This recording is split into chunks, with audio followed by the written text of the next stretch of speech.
This ain't a drill. Hey, this ain't a drill. Only time I'm playing is on the field. And when I'm on the field, no, I got mad skills. And you know we about to eat this a fast meal. Y'all gotta pay for this heat like a gas bill. We keep on coming back, so yeah, they mad still. 716 make them pay me some bad bills. Red, white, and blue like Superman, so you know we eating at the Super Bowl. Kill the competition, set up the funeral. Josh Allen catching all the shots you go for. We callin' blitz. Ready to start, we ain't calling no quits. I'm the #1 draft pick. A lot of y'all talk, but I ain't hearing it. Only listen to Keyshawn and him. Talk about the Bills dominating on the field. All our players got them skills. Buffalo gon' make a kill when we talk about the Bills. Dominating on the field, and our players got them skills. Buffalo gon' make a kill. What's going on? Welcome back to another live episode of the Post Podium Podcast, home of the all truth, no sodium takes. That's right, we are back like a freshly thrown EJ Manuel pass.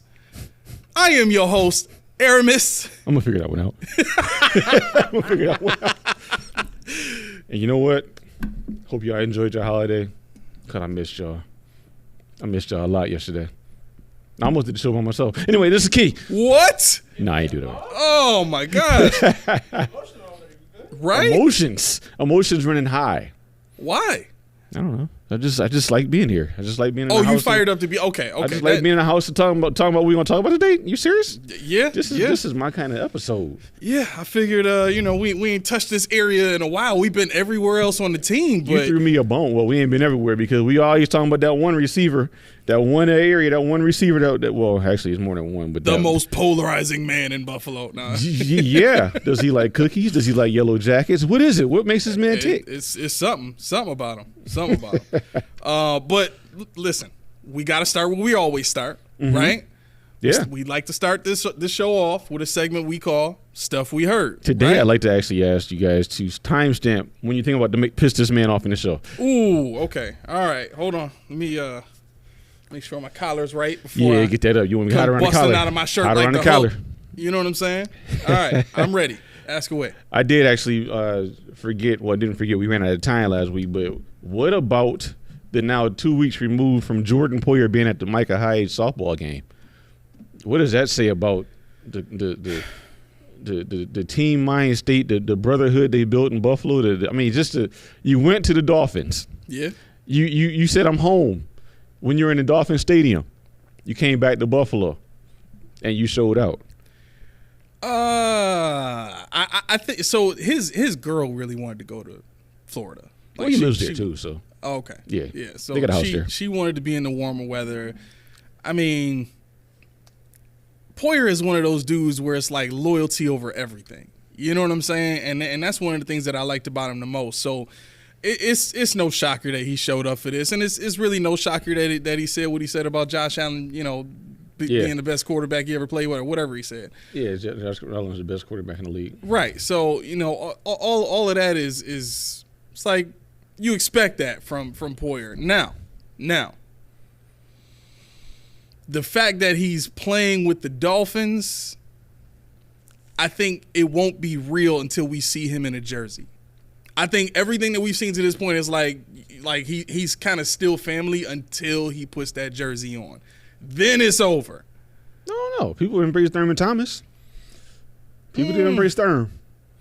Yeah, but I think Thurman was a little more beloved because that's 4 Super Bowl runs, man. He did lose his helmet at one of them, though. Yeah, right. He did. Right. Like if Poyer would have been here for 4 Super, all right, I get that. That's freaking Jordan Poyer, all-star, all-pro safety that helped lead us to 4 Super. But nah.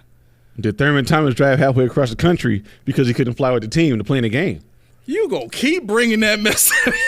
Listen, the man straight. did what was necessary to play in a football game. Nah, he could have said, you know what, I can't do it this week. Wait till you come back to Buffalo. Let me ask you this. He got in a Mercedes van and said, you know what, I'm going to sleep in the van on the way to the game. He hopped out like Willis Reed in 72. He didn't even drive the bus. He had to sleep. Hopped out that bad boy in his pads like Willis Reed in 72. If he drove like a 1988 Winnebago from here to wherever we was playing by himself, that's Wall of Fame. But that's what I'm saying. That'd be DeMar Hamlin on Wall of Fame. If DeMar Hamlin did that, he on the Wall of Fame immediately.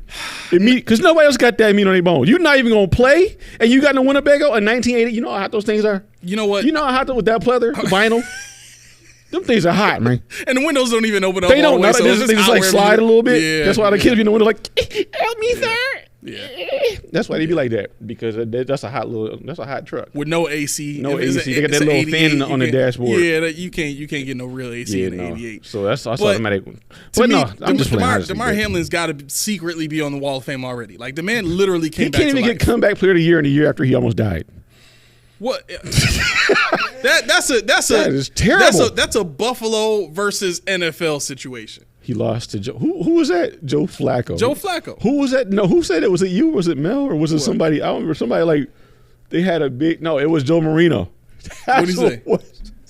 He said, I'm usually not this guy, but I will speak my mind. He said, I forget what I put in my notes, but he said, you had a life-changing event on the field. You came back. You practiced. You actually had a couple snaps where you played. And you lost to a 39-year-old man who was throwing YOLO balls. And you lost to this man. So, but you know what though? You realistically, and we jest. You know I'm being funny on. Yeah, I know. Okay. We jest, but realistically, how much can you expect a guy that dies on the field and comes back to life to get when he doesn't get a chance to play it down? Yo, he needs to get something. All the times they caught him with his pants down on the TV screen with, every caught time him with his what? every time somebody got hurt, they go to him. He chewing sunflower seeds. One time he was picking his teeth. That's a trophy. Yeah, you owe this man some money. He should sue for they defamation of expected character. him to be dropping a single tear every time somebody got hurt on the He field. should sue for defamation of character. They made him look bad. Defamation. Like, this man was like, he was flossing one time. He was I'm like, what's? Listen, the man is richer than the $2 million contract he has right now because he died on the field. For sure. So I take nothing away from that, man. Speaking of which, I know we're derailing real quick, but stuff we heard, it actually fits into criteria. I was listening to Matt Perino and Ryan Talbot, Shout Buffalo. They said they reversed their whole track on DeMar Hamlin. They said this man has been making plays the whole time he's been in OTAs. Obviously, it's just OTAs. But he's popped. They said that he's picking out plays. He's showing precise play recognition. He's doing things that he wasn't doing before. Now this actually it lends to me. What is Jamil Adai really doing back there? The D-backs coach, the new guy, because you listen to Kaiir Elam. What he said. Did you listen to his locker room conversation? No, I was looking for stuff all like the whole last 4 Brother, days. I would have had you. Oh man. But no, but yeah, Kaiir Elam, he sounded pissed off. He was grateful. He was still humble, but a couple of questions they asked got under his skin. Yes. I think it might have been Matty Gleb who asked him, do you think that your emergence in his OTAs has attributed to Rasul Douglas not being there? He's like, what they got to do with me? He said, what was the question? What's that? What that mean? I mean, I was like, that's a crazy question because Rasul Douglas he's definitely your at least number 2 cornerback. Right. So, I mean, he's so wait, so entrenched. Kaiir Elam is balling in OTAs? Is that what this? Oh, really? Yeah. He said he locked up Keon Coleman. Wow. He's locking him up. They said he got an interception off him. Keon got, it was no win over there. So, yeah, he's balling. And I think he said that, and it was said by Matt Perino that he recognized that Kaiir Elam was like lockstep with Jamil Adai, the whole time. And Kaiir said, even if I'm making a good play, he corrects me. He tells me what I should do, where my eyes should be, blah, blah, blah. And he said he gets to play free. And he did make mention a bunch of times in his locker room conversation about how he's never been through this before in terms of, his whole career was accolades and this. And I was on the top of my game. He said to come here and this happens. He said, I ain't never been through this before. He said it took a lot.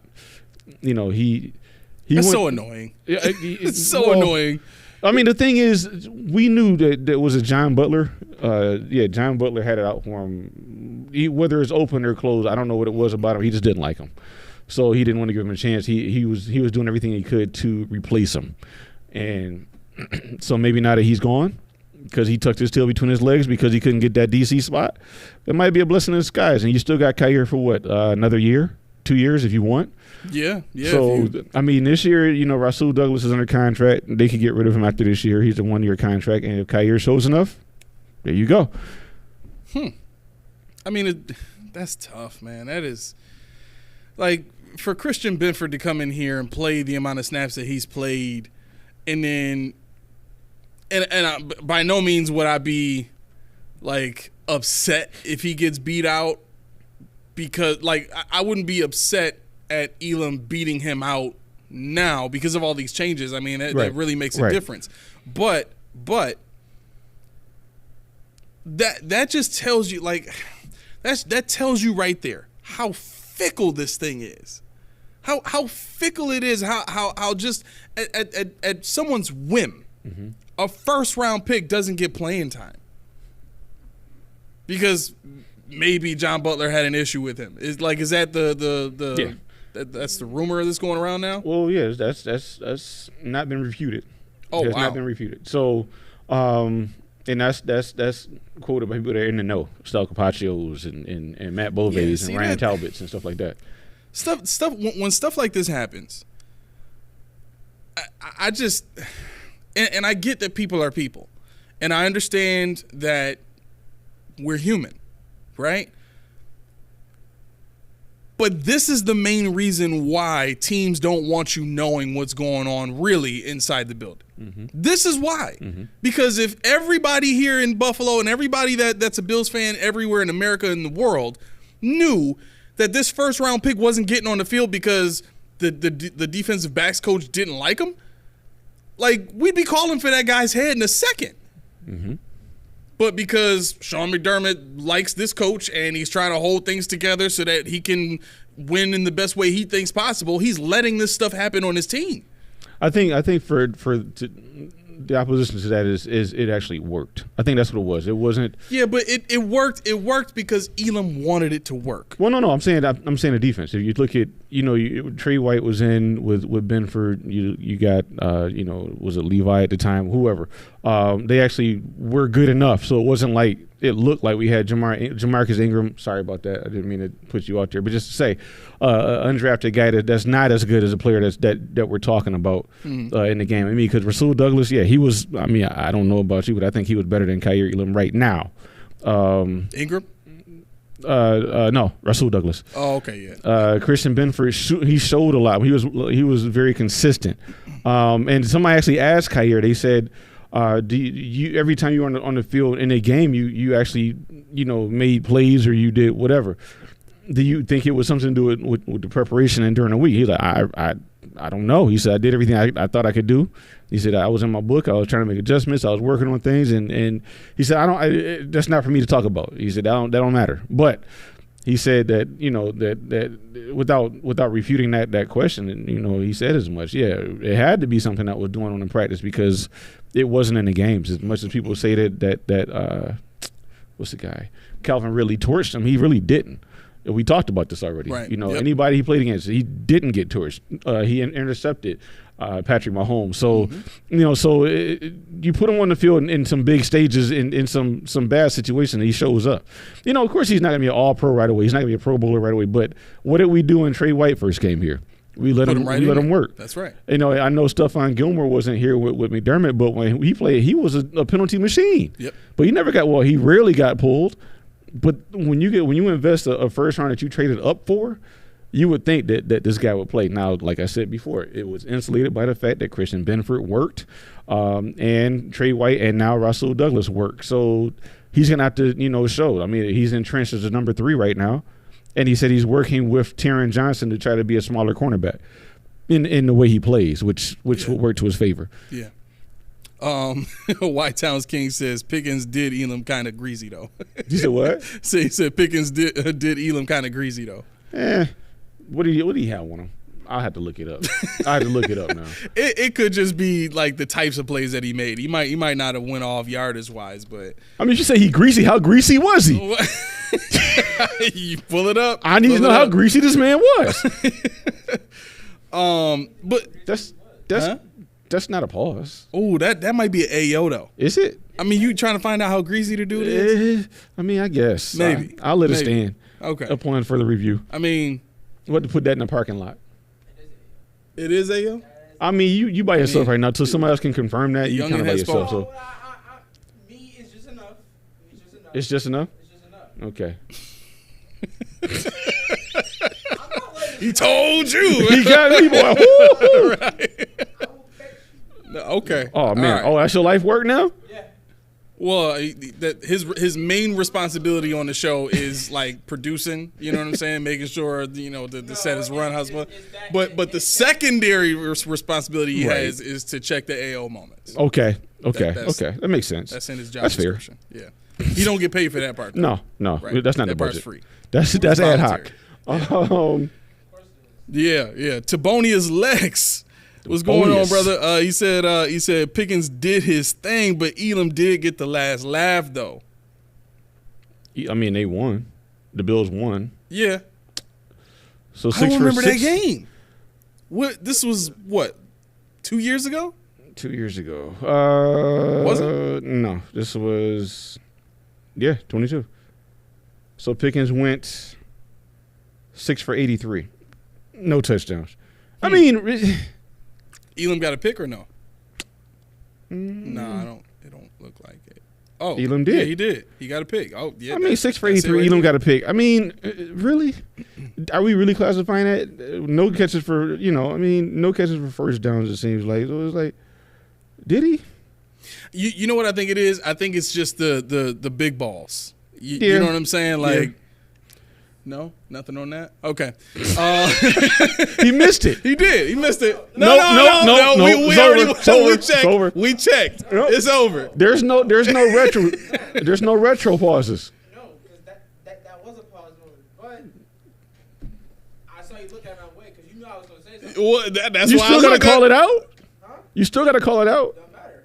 No, it does matter. You gotta. No. You know what? You just as consistent as an NFL ref. Right. That's like you got to win a lotto ticket or something like that, and I call the numbers out, and nobody answered, but you come back 10 minutes later. Oh, I got it. Nah, it don't count now, bro. That's like a bingo when everybody went home. Right, Well, I had bingo 3 cards ago. Right. You can't prove it. But yeah, so I think that's the thing with Elam is there's been plays down the field where, because he's a first round pick, because he's got all this athleticism, and because he studies the game the way he does, you want him to be able to get in front of that pass and swat it away or pick it off. You know what I'm saying? Like, you want to see him do something, but when the receiver makes a great play against him, it's he did him dirty. They were all first down. Yeah, all 6 of the kids were first downs, but I mean, 6 for 83. I'll take it against the number 1 receiver. Yeah. I mean, even though their quarterback was trash. Anyway. right. He's now gone. That's how trash he was.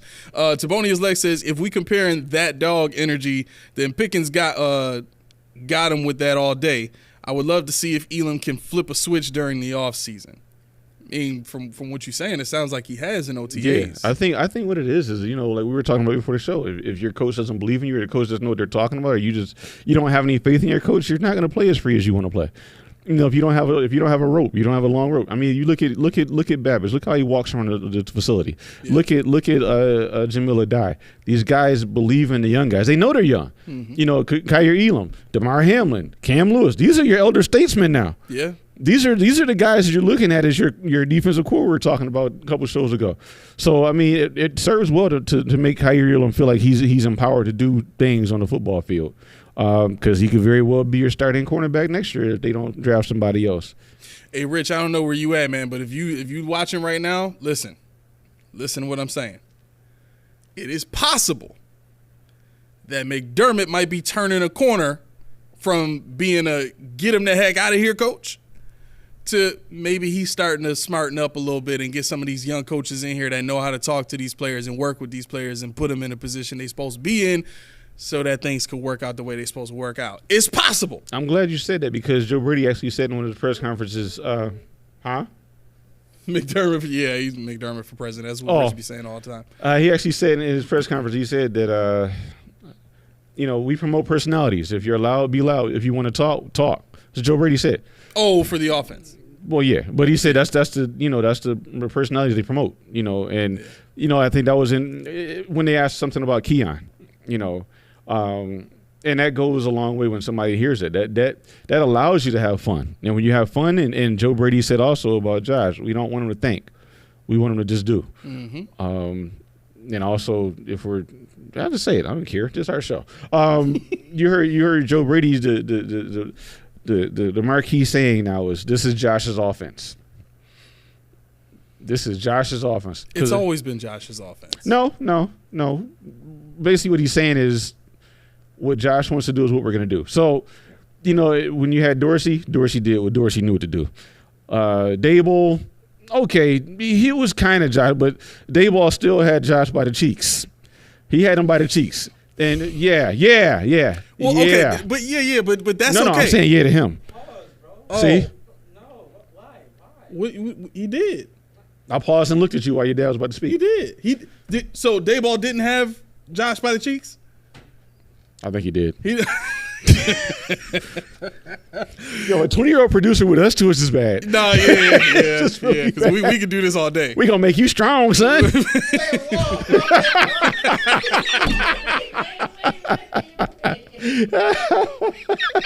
Not that way. Not that way. All right, chill out. Smith is turning the show sideways right now. But yeah, I think to your point, I do agree that it has been Josh's offense, but I think now that Steph is gone, like we talked about, now that Gabe is gone, the guys that have done stuff in this offense outside of Kincaid, Right. This is Josh's show. He's it. For the first time, you're it. You got to make somebody else nasty. Yeah. So I agree. And I think he went as far as to say, what did he say? He break it down over there, man. He about to pee on himself. Yeah.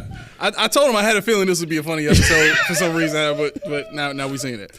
And he said he's going to put the offense around the things that we have. So we're gonna make sure Josh doesn't have to think he's just going to go out there and play off his feelings. So. I mean, it makes sense. So if you look at some of the audibles and things that Josh has done over the last, I'd say 4 years, right? A lot of that stuff is him calling audibles, but audibling within the audible. Mm-hmm. You know what I'm saying? So he'll check to another play, right, but he'll have somebody do something totally different from what the actual audible change was supposed to be, right? Mm-hmm. And most of the time when he's done that kind of stuff, it's worked. Right. So I think he does have that kind of Peyton Manning, Ben Roethlisberger, that ability to kind of change plays and tweak things and make plays with his mind. You know what I'm saying? So I'm actually very interested to see what this looks like. I am too. I think that was Daboll's detriment. I don't think he gave Josh that much freedom. Yeah. I don't think he did. But yeah, I think this is going to be interesting in the instance that I actually saw an article with regards to who are going to be the leading receivers, and I wish Mel was here today to discuss it. We talked about it briefly last time. He's with us in spirit. Actually, I'll bring it up because it's from our favorites. We have favorites? Well, we gotta have favorites in your notes by now. It's definitely not our favorites, but I let it ride. Leading receiver. Did I knock it? Oh, there it is. Oh, okay. there it is. Buffalo Lowdown. So, okay. They wanted to rank the top 5 most likely Bills to lead the offense in receiving. Number 1,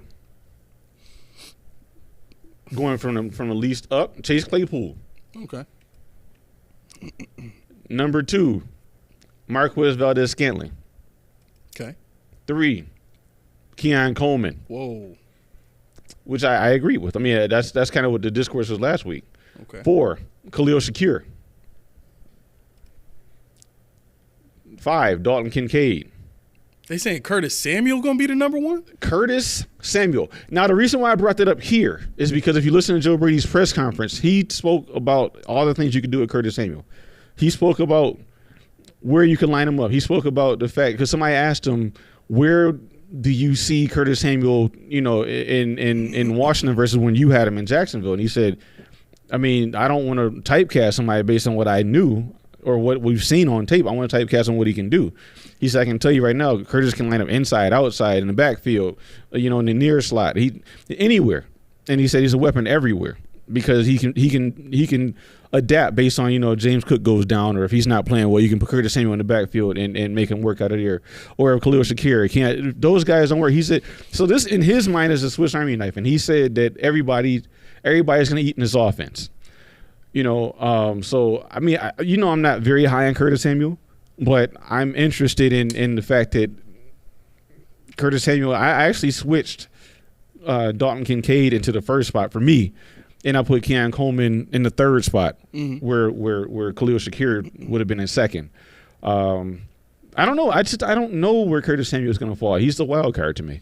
It's weird. If I had to typecast what his role could be in this offense based on what Joe Brady is saying, it sounds like they see him as a Deebo Samuel type, where he's just a gadget dude, but he's like their number one at the same time. Right. You know what I'm saying? Because of all the ways that they can use him.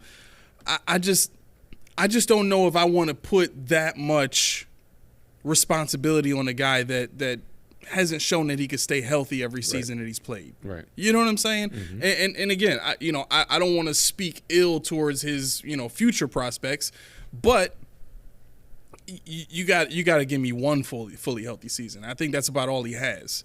Yeah, you know what I'm saying? And he's been in the league 3 years. So, for me, that's tough. That's tough. I'd have to see it. I'd have to see how because in my mind, if they were to go the Deebo Samuel route, that means he's gonna get that same kind of motion stuff that the receivers in Miami get. That kind of gives him that free release that Tyreek Hill and Waller usually get. He's gonna get the reverses. He's gonna get the wide receiver screens. He's gonna get the. You know what I'm saying? Mm-hmm. And all of that stuff is just manufactured yak. Yeah. And I mean, he might need that because he's never, was as fast as he is, he's never really been a yak guy. So, I mean, the most, I'm looking right now, the most yards per catch, after catch, per route he's ever had in the league was 6.7 in 2021. So, I mean, that's all well and good. I have to, you would know better than me what kind of offense they ran in 21 that we didn't watch Washington because why would you? But I can tell you in 2021, that was not his most productive year, but that was the year he had the most yards after catch per reception. Yeah. And his average depth of target was an all-time low, 2.3 yards per target. That's insane. So was he working mostly out of the backfield that year? I mean, it would have to be. Okay. This list that you had, what was the question that they were answering? They were trying to figure out who was going to lead the most likely to lead the team in receiving yards. I'm sorry. Man, I don't know how you can. I don't know how you can put Samuel's opportunities in that's the thing. You would have to get him so much volume in order to lead the team in receiving yards based on what you're going to have him doing. Right. So how many reverses are you going to do a game? How many screens are you going to do a game? How many, you can run a lot of motion. Joe Brady was doing that. Joe Brady was doing that last year. All the time, yeah.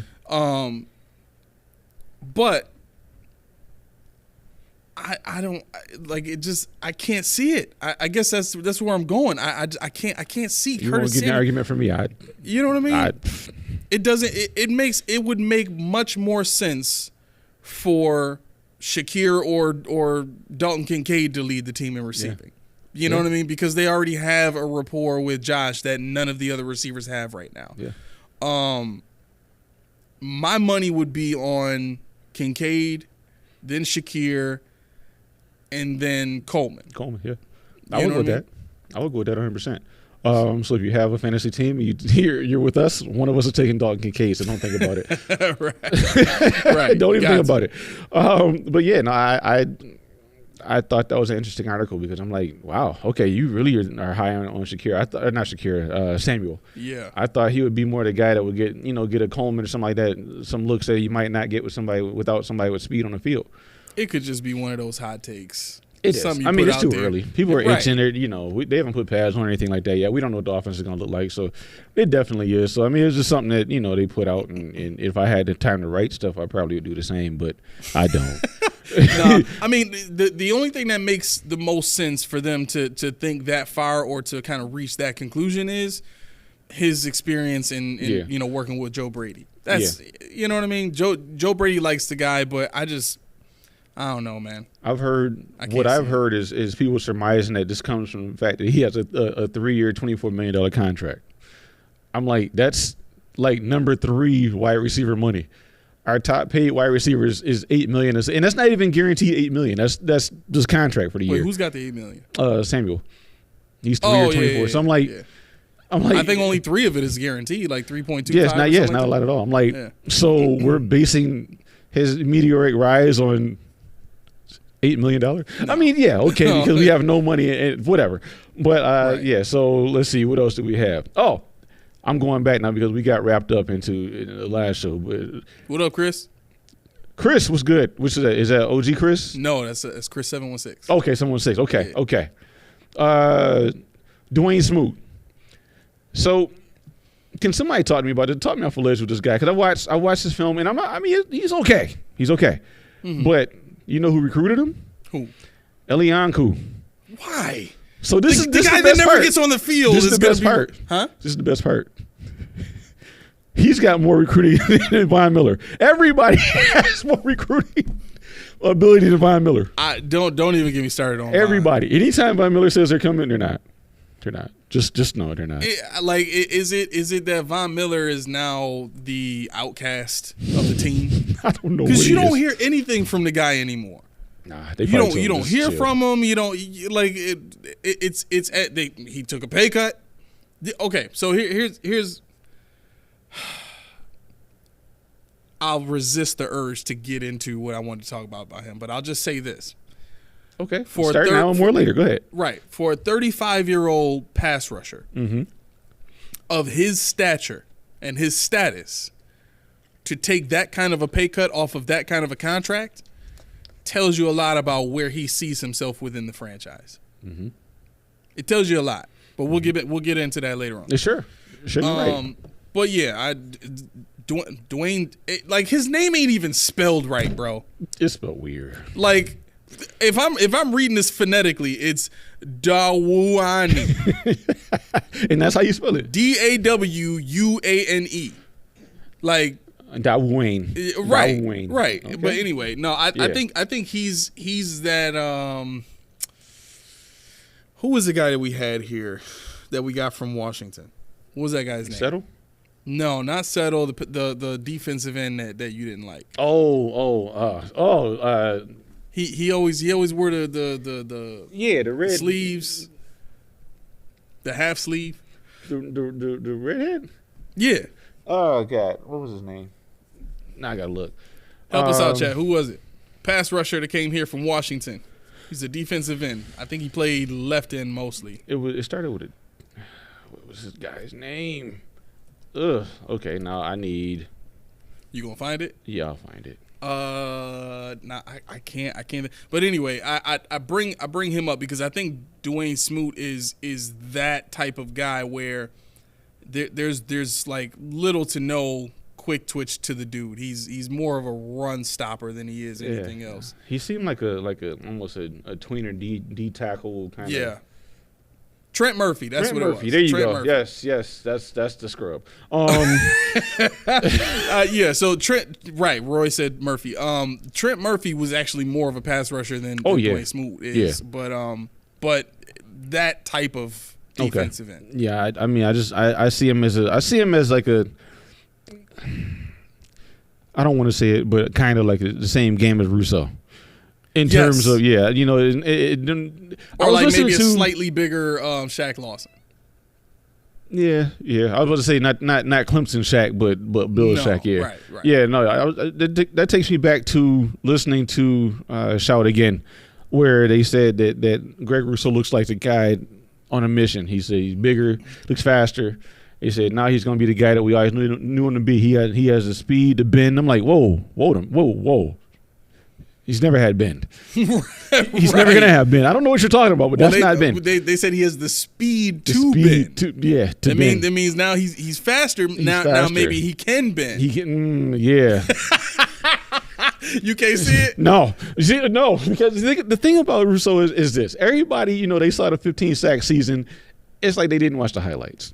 They didn't watch the fact that most of his sacks were like 2 or 3 or 4 moves to get to the quarterback. The quarterback is stymied by the defensive back, and he has nowhere to go, and Rousseau finally finds his way to him. Or somebody, or it's a guy in Philly, Jordan Phillips. Not Jordan Phillips, Jalen Phillips. Rushes the quarterback into where Rousseau is going to be, or some kind of simulation of that. But no, I we'll talk about, because that was one of your questions as well with the later exercise. You asked that specifically in the text, so we'll get into that later. But Dwayne Smoot was definitely somebody that was recruited by Elian Kuhn. I said so. Everyone is better at recruiting than Von Miller. Everybody. Steve writes in. Steve writes in, if Smoot want to be on the team, he need to take that LeBron cocktail and juice. I mean, at this point, it seems as though they've tried to find the poor man's way to still create this rotation of defensive linemen that they like so much. The model in itself is just not sustainable.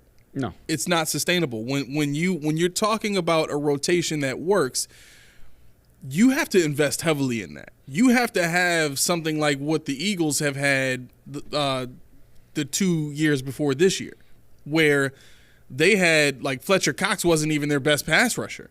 You know what I'm saying? Graham wasn't even their best pass rusher. They just had guy after guy after guy that they could throw at you. I mean, even the 49ers used to have guys, and they just got Lloyd. They signed Lloyd this year, so now they got like maybe 5 guys that can rush the passer pretty good. But you need to invest heavily in that, because what you're looking for is consistency in pass rush, right? But it seems as though the Bills think that if they just continue to throw bodies at an offensive lineman, they'll wear them down over time. I really hate that. If the defensive lineman that you're throwing at these guys is not good enough to wear them out, then what's the point? I just really hate the concept, because, if anybody knows anything about sports, what is the thing that everybody says? There's one word that everybody says, regardless of what sport you're talking about. The word is rhythm. You don't get rhythm by getting subbed out every 2 plays. Right. You don't get rhythm by playing on and off, just snapping, and then you're out for the next drive or whatever the case. Yep. You get rhythm by playing until you need a blow, then you come back in when you're good. That's how it works, and that's how the good players play. You don't see guys with these platoons. Everybody staying fresh, whatever. It worked the first year when we had Hughes, we had Addison, we had guys like that, but that's because they were all the same guy. Right. But when you got Von Miller, you got now Javon Solomon, you got these explosive guys off the edge. They need to play, and a lot, because if you can get a guy like Von Miller going, or you can get somebody like Javon Solomon going, who can get the tackle tired, get him really gassed up, and you still got something to give, you're gonna blow. You're gonna do it, but you know what move you just used on them. You can counter the move that you just showed them by hitting an inside move or outside move based on what you did the last time. But what are you going to do? Tell Von Miller, I hit him with an inside last time, you hit outside. That's not going to work.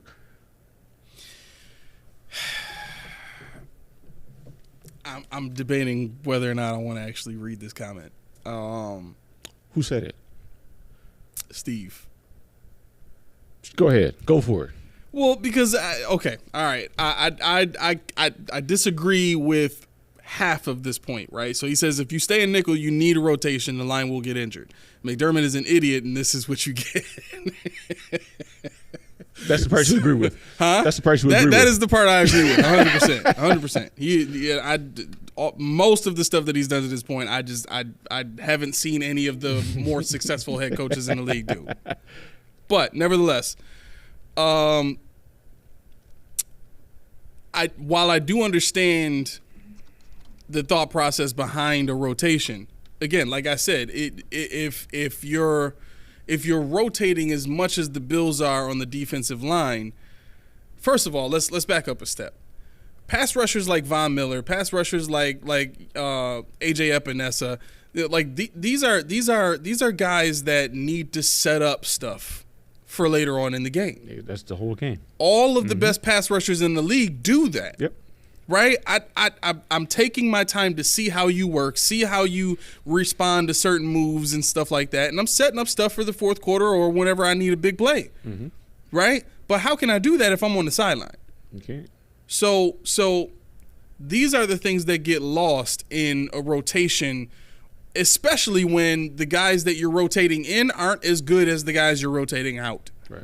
You're essentially giving these guys drive long breathers. Yep. You know what I'm saying? So that they can stay fresh and not get worn out. When the reality of it is, like you said, rhythm is one of those things that helps you avoid getting injured. If you are in the rhythm of the game, if you're in the flow of the game, and you're like there's a different awareness when you're on the field, as opposed to being on the sideline. You can't imitate in your mind the speed of the game and the speed and the way that everything's happening. So even though these guys are watching it, they're not really into the game until they step on the field, right?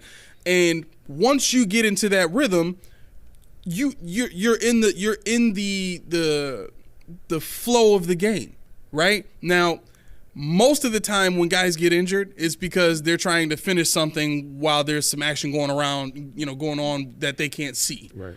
You know what I'm saying? For a pass rusher, it's very hard.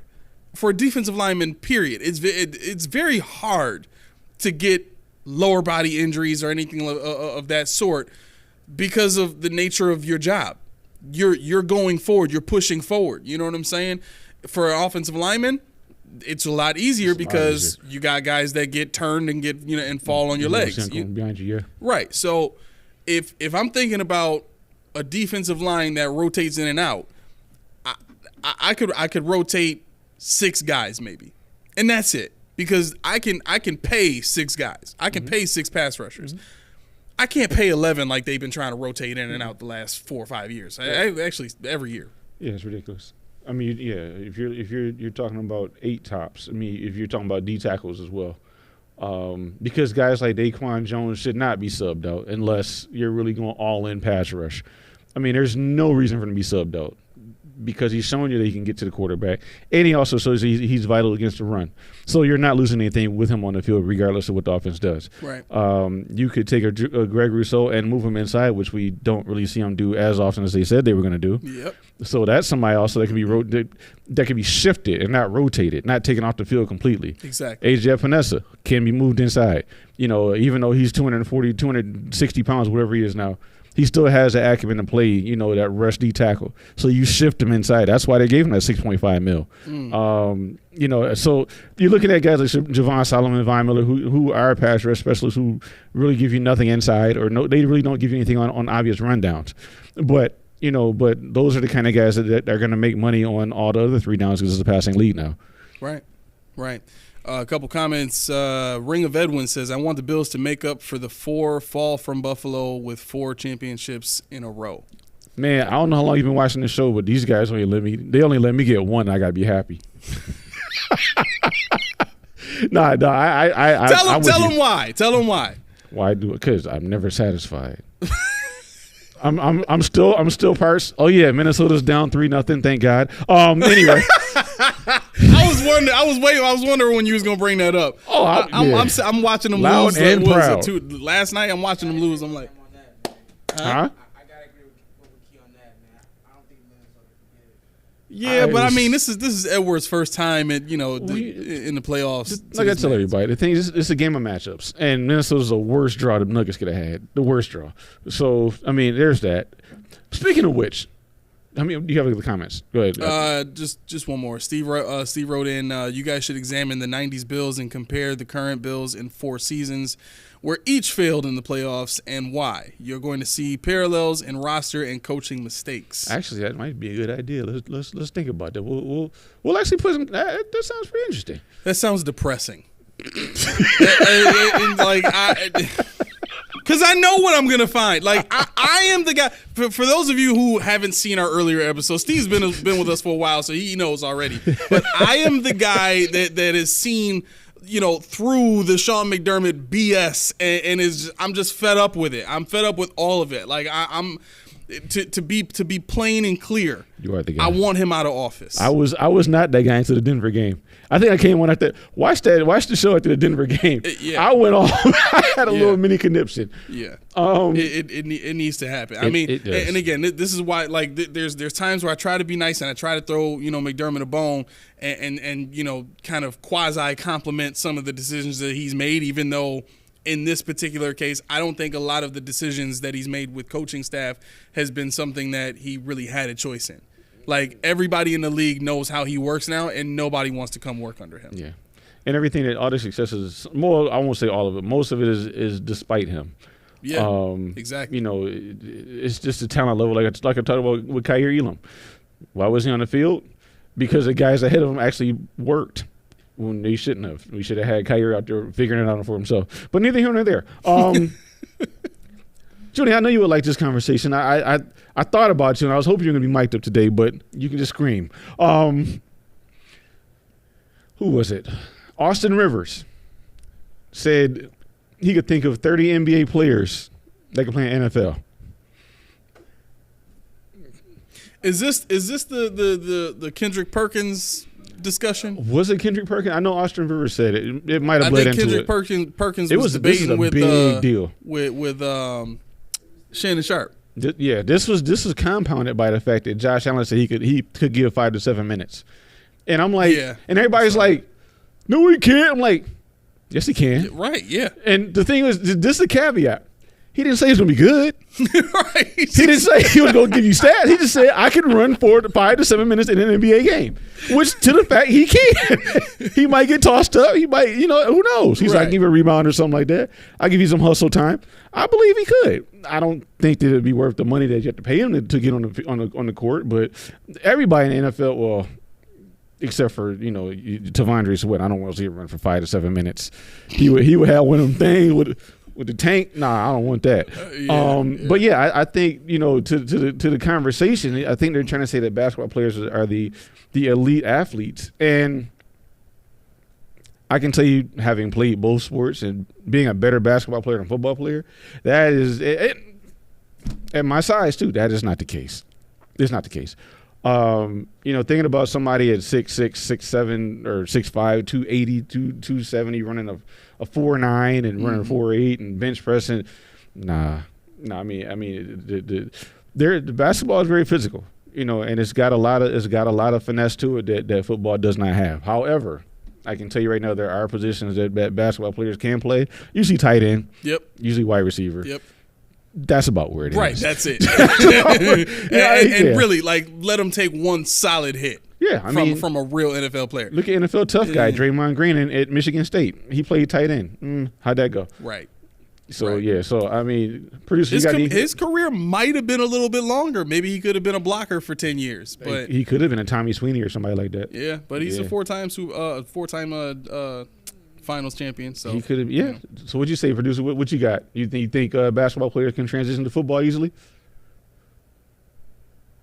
Just say no so we can move on. He's please, yeah, no. I thought about I really thought about it. I was like, I'm just going to ask him on the show. It kind of depends on the player itself, but just overall, no. Overall, producers said overall, no, but it depends on the player. So I can agree that they see LeBron and they saw his high school footage and it wasn't that great, but. Yeah. He's 6'8", he's bigger than everybody else. And he was Mr. Football or whatever, the top wide receiver out of Ohio at the time.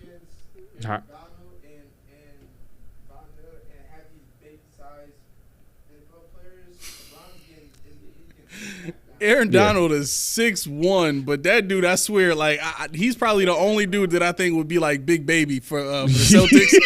He would be like, he would just be backing dudes down to the bucket and just tossing it up there. But you know, it's funny. They put in perspective. They had a picture of Steph Curry standing next to Josh Allen and said, "Steph Curry's a point guard," and Josh Allen was like the same height. So. Do you know what Patrick Mahomes said about Steph Curry? What do you say? He said that I am a basketball image of Steph Curry, and that Curry is a football image of me. Pat Mahomes. If you couldn't hear, Pat Mahomes said allegedly. Well, he did say it evidently that he's a football equivalent to Steph Curry, and Steph Curry is the basketball version of him. No way. Yeah, he said that. No way. I believe he said it. It's fine. He can say it all he wants. It's not true. But it's right. It's not true. I'm like, you can't compare yourself to an NBA player. Like, I'm a Curry fan. Like, Curry changed the NBA, like, for life. Like, he changed the way that little kids play the game. And I hate him for it every moment of the day. I hate him for it every step of the way. It is very possible that Curry is the main reason why the 5 can never come back. He is. He's the reason why nobody wants to play the 5. That's like nobody wants to wear a full cage. They're shooting threes. What is that? Right. It's depressing is what it is. All right. I want to get to this comment real quick. Actually, we got a couple. Man, he cut us off? We were having a man. Okay, Dad, go ahead. Yeah. Because you it's got too a much week, by the way. basketball talk You in got this like a football week. podcast. You got like a week, you know that, right? Huh? You got like a week, you know that, right? A week for what? Oh, I don't know. What's going on, Sunny Sun Brian? Oh yeah, 40. Huh? Before what? Oh. What's so happening a week in a week? Thursday. A week Thursday. Yeah. Yeah. Oh, that's when that day is? Oh, man. I completely forgot. It won't hurt, trust me. Yeah, I'm sure. All right, so Dorothy Hunter writes in, 90s Bills were just happy to be in Super Bowl for 4 years. Same with the last 4 years with divisional and I think she means one and done. Yeah.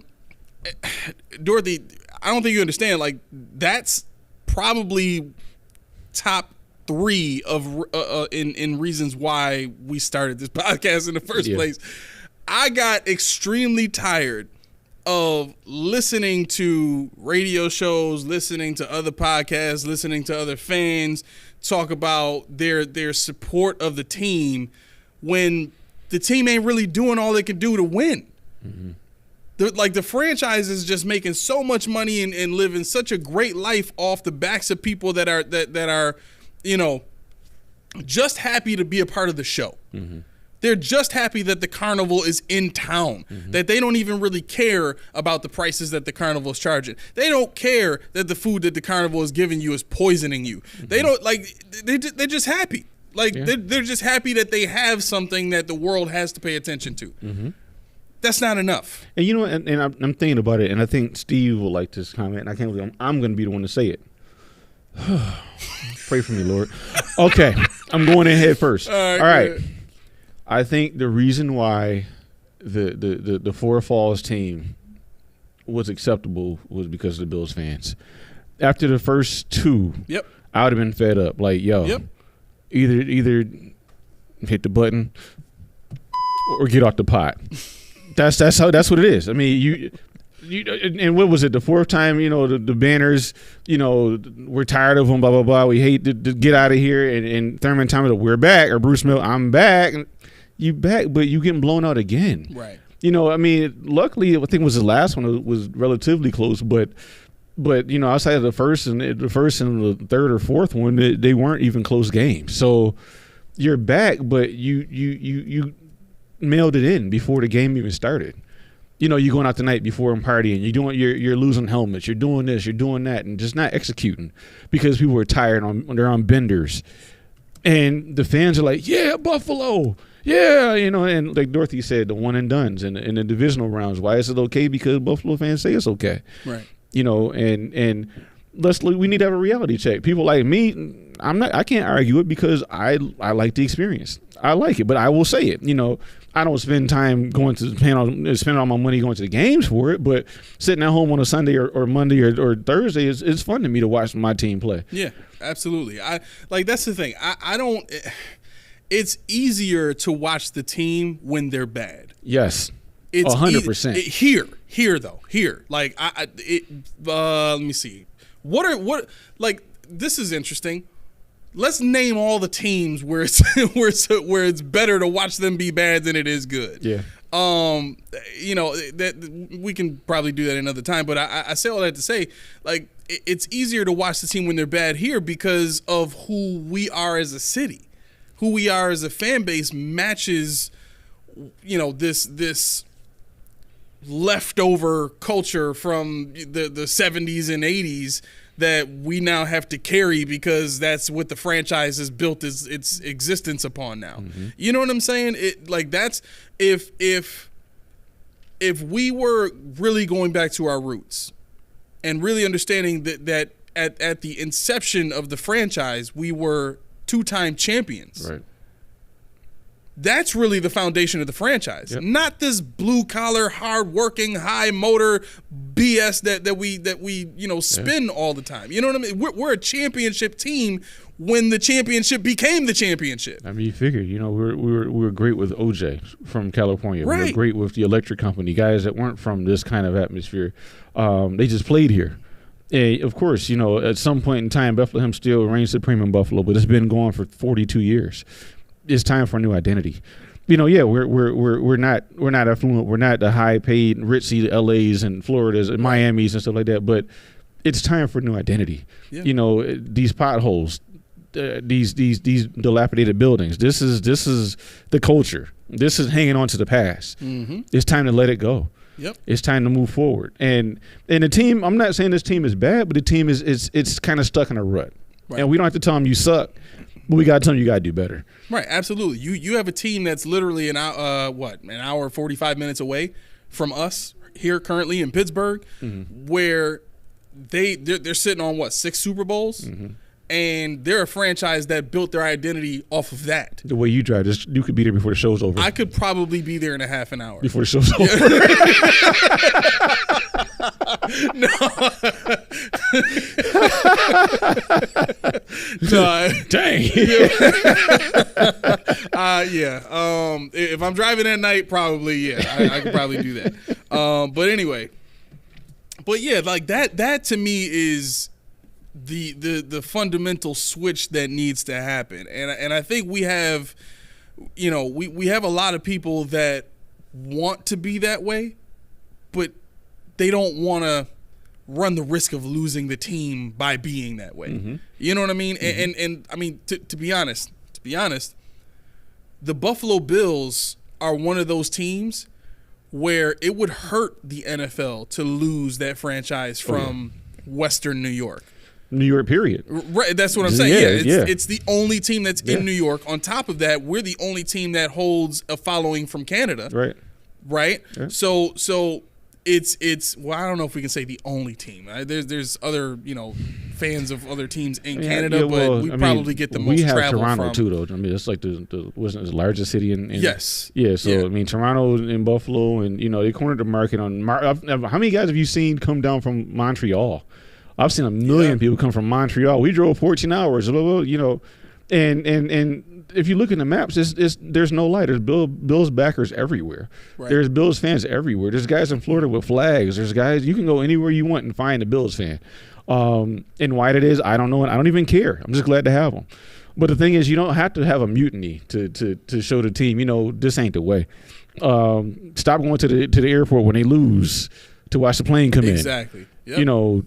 That was cool the first time when they were lovable losers, but now we're winners. Yep. We want to behave as such. Like, they don't want to hear that. No. They tell you nice. They do, but they don't. Right. But they're lovable losers. They're not lovable losers anymore. They're winners. And when they're winners, you want to hold them to that standard. Yep. We expect it. And that's why it hurts when they lose. Yep. June, I don't want to rob you of this. Laura asked what the name of your podcast was, and I think she subscribed to you, so there's that win for you. Yep, congratulations. Yep, I wrote it in there, so she's got that. So you got another sub there. Steve, he's doing a fist bump. He's like, oh man, we're backed up here. Uh-oh. Yeah. So okay. So White Towns King said, and this is about the basketball players trying to play football. He said, anyone who has played high school football knows that statement is false because b-ball players don't make it through the summer training because of the heat. If they survive that, the first day in pads kills it. You know what's funny about that? What? My high school basketball coach made us practice in pads. The whole time? Yeah. My high school basketball coach made us practice in pads and a helmet. And he waved like this he said we were soft. So, like, we did layup lines, and they had the tackle pads. In pads and a helmet? Yeah, in the gym. And they had tackle pads. Like, he would run up and, like, just shove you midair. You know, if you were dunking, he undercut you, and you land on your shoulders and your head, whatever. And that was his thing. The floor was all scuffed. The AD hated it. But that's why our coach, and I tell T all the time, when Ken wants to play, you're not going to get to watch all his practices because there's things those coaches do that they don't want you to see, and they lock those doors. Good deal. So, yeah, so that was one of the things. And okay, because I played both. I didn't play football in high school, but I played basketball. I can tell you, football sucks in anything other than, February Buffalo weather. Yeah. That's probably prime. And everybody's like, well, it's cold. Nah, not when you got pads on. Nah, not when you out there. Nah, you good. You sweating. Right. So yeah, I will attest to it. I will attest. Steve writes in, McDermott is the modern day Schottenheimer, just worse. Schottenheimer never had a Hall of Fame quarterback in his prime. Okay. I wouldn't even know that, but this might sound like overkill, but I think McDermott is actually worse than Schottenheimer because Schottenheimer actually had he had some proprietary offensive scheme stuff that he did. I mean, a lot of it had to do with the run game, but he was one of those coaches in the league that was kind of ahead of his time offensively, right? Yeah. His issue was just, very similar to Sean McDermott in terms of coaching people and working with people. But very, very smart offensive dude, a little bit ahead of his time there.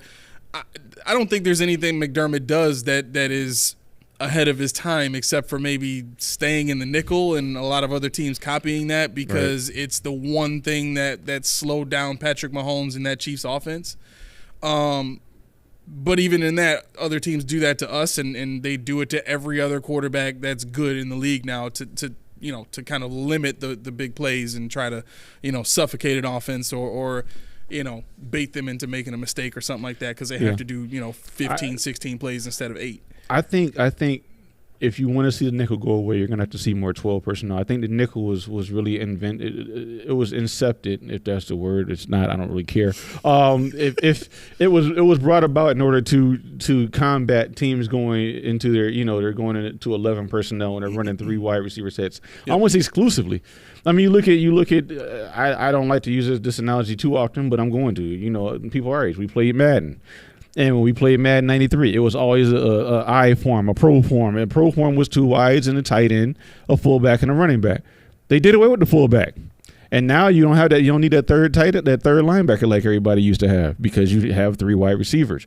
Now what they're doing is they're bringing these small linebackers to combat these wide receivers and tight ends. But the only way to really eradicate or get rid of the nickel-based defense is to get rid of the base 3 wide receiver sets. And I think that's why people like Brady and people like who's the OC over in Kansas City, we'll just say Andy Reid, why they run. It's Nagy, okay. Why they run 2 tight end sets because no team is built for it anymore. Yep. So I think that's something that we need to pay attention to in the years to come. Yeah, this is I don't know if you remember, man, this would have been like at least 12 to 15 episodes ago. Maybe earlier than that. I probably remember episodes. I was worried about what you were going to say. So the episode where we were talking about, and actually this might have been sooner than later, but we were talking about how the league could potentially be shifting back to being about the 3-down running backs and stuff like that. I think this is why. That being the main thing that kills the nickel defense is a heavy run game. I mean, you see the Ravens doing it. The Falcons are built to do it. The Jets are going to be doing that this year. It's one of those things where the league is going to have to shift because nobody's getting the 70-yard passes down the field anymore. Nobody, like for Miami fans, I feel bad for them because here they have this amazing offense on paper. Right. But nobody in the league is going to let them be great. Right. Right. You know what I'm saying? Right. It hasn't worked yet. Yeah.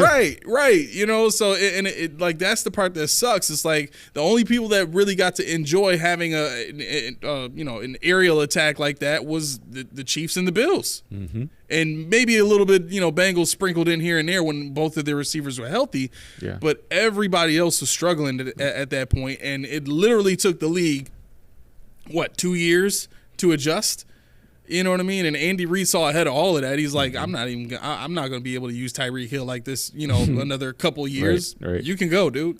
You know what I'm saying? And here he is. He switched to the 12. So, this is why running backs like Ray Davis, I think, mean a lot more to this team because you need guys like him and Ty Johnson to be able to come in and really – stick it to the defense. You need our running backs to be able to wear those guys down so that they don't want to tackle anymore. And this is the thing we used to see back in the 2000s and 2010s and all that is defenses getting worn down and then running backs getting like 100 yards in the second half. Like that's what's supposed to happen when you run that type of that type of offense. So it'll be fun to see that come back. If it comes back in its fullest form. Mm-hmm. We got a comment from Sunny Son Brian. He says, with the return of our linebackers, I think Bishop along with Johnson will be special.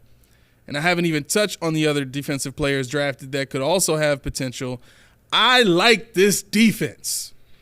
Oh, yeah. I mean, Bishop, that's all you got to say. Give me Cole Bishop all day long. I'm telling you. You like him like that? I'm telling you. Cole Bishop is going to be the starter week 1.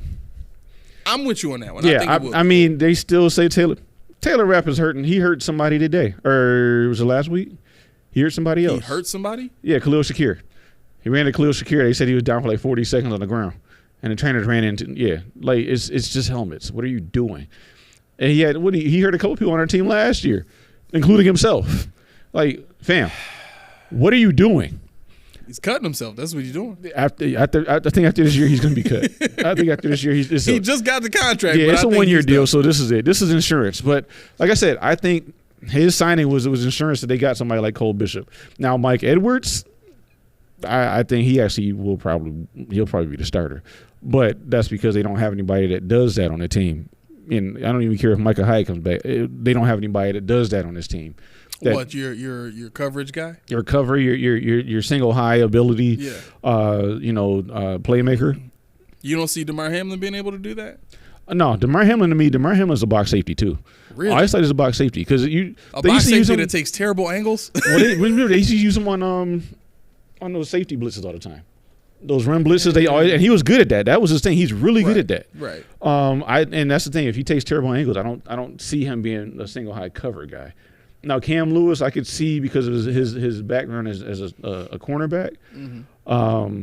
But no, I think Cole Bishop is by far the best. And Taron Johnson put a stamp on it. They could solve all this right now with one move. What's that? Just put Benford at safety and let him play single high. He is what Micah Hyde was. Micah Hyde played corner and safety in college. He played corner in Green Bay his first year. Then he transitioned to safety. Then he swapped between the two whenever they need. Like, we got the guy right here in the building. Yeah. I'm not saying he's got to be great against the run. Micah Hyde wasn't great against the run. No, Micah Hyde was good against the pass. You know what I'm saying? And that was Poyer. That was the run guy. Just get him back there. Because, okay, what are we going to do with Benford if Elam wins the job, which it sounds like he could very well do? What happens if Elam wins the job and it's Rasul Douglas and Elam on the field? I don't think I think they're dead set on Benford. I really do. You think they're dead set on? I think they're dead set on Benford. So Elam's going to beat out who? Douglas? I think he's going to be number 3 this year. You think Douglas is going to be? No, I think Elam's going to be number 3 this year. As much as they're talking about, I think he's going to be a number 3 this year. But I think that he makes that Douglas contract a 1-year deal. I think that's what he does, especially if he progresses. Man, if I'm Elam, man, if I'm Elam, don't even bother. If you if you gonna wait till year 4 to play me, right? I get 1 year to show you whether or not you should sign me for another year. I get one chance, one shot. That's it.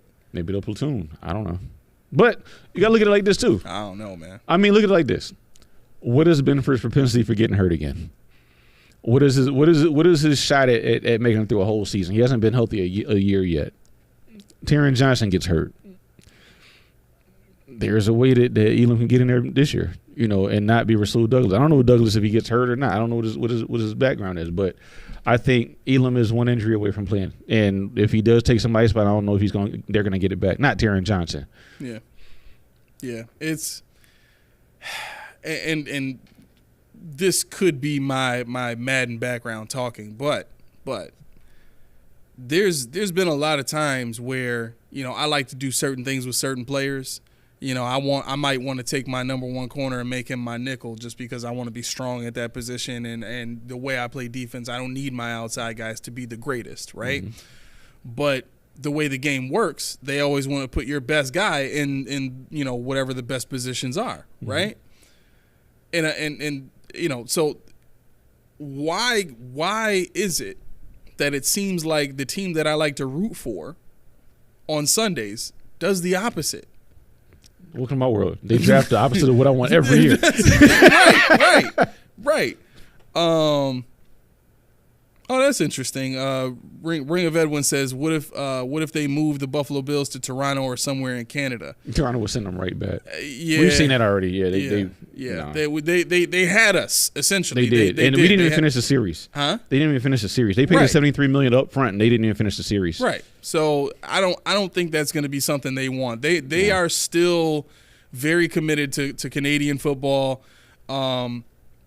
And all the other sports that fit their culture a little bit better than American NFL football. So mm-hmm. I don't see that happening. Even if the Buffalo Bills were to leave Buffalo, where are they going to go? They can go to Austin. Yeah. They can go to Austin, Texas. Work. They can I would love to see how long that lasts. They might be the first team that moves overseas. Regardless. Regardless. There is no way you can convince me that the NFL would not be trying to get another team back in Buffalo to get Canadian fans back over the border again. I can see that. Yeah, I can see that. I mean, the stadium solidifies most of the fear I have that the team is ever going to go anywhere. Right, because we own it. We can put another team in that stadium right away. Yeah, we can do whatever we want. So, and since I'm not getting my WNBA team, we're going to do something with that stadium. You got girls flag football. You should be happy enough. It's an Olympic sport. Huh? Yeah. Oh, okay. Bro, that's huge everywhere. I know. But everywhere. And it's an Olympic sport now. You know who's getting a WNBA team? Who? Toronto. Are you serious? Yeah. Golden State and Toronto are the new expansion teams. Golden State's getting one and Toronto's getting one. Wow. I was like, yeah. Well, they have to, okay. So, ideally, all of the teams in the NBA will have their own WNBA division. They should, but first before a new city. Buffalo should have one as well. Connecticut ain't got an NBA team. I think you just want basketball in Buffalo. Seattle, Connecticut, Las Vegas. They don't have no basketball team. We don't have a basketball team. We had one. It could have been nice. See, Lindsay knows what I'm talking about. Lindsay, says, you stop it. She says, yes, Benford needs to go to safety. Oh, yeah. They drafted Elam in the first round for one reason or another. Oh, okay. I thought she was talking about dogs. Like, no, I don't want to hear it, Lindsay. Talk about who? The WNBA. Never mind. Okay. Okay, I'll be there. I'll go back to that, man. You know what I saw today that I never knew existed? Is this a thing? Is Dawson Knox like this popular, ladies' heartthrob? Have you seen anything like that around? Somebody had a bumper sticker on her Jeep that said, "Dawson Knox is my daddy." Hey, Dawson, you better get that phone number. No, I mean, I can see with the curly. You got the little headband with the curly hair. I can see it, but And he's a nice dude. He's a real nice dude. I've talked to him a Okay. couple times. But, I mean, I haven't heard too much about it. I think he was asked something about that, and he kind of laughed it off, though. Oh, okay. Yeah, it's just weird. Like, I saw that. I'm like, I never knew he had that kind of popularity. He's got stickers about it. He got bumper stickers. He Yeah, probably made them. I guess. Next to Knock Socks.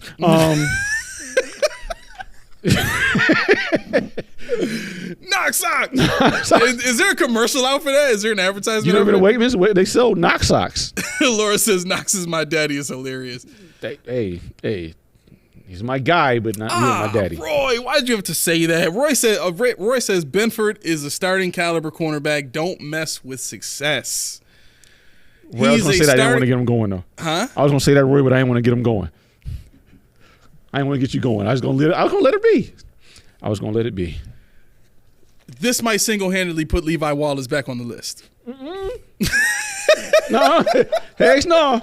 No. No. How you know how long I did? Mid-drink.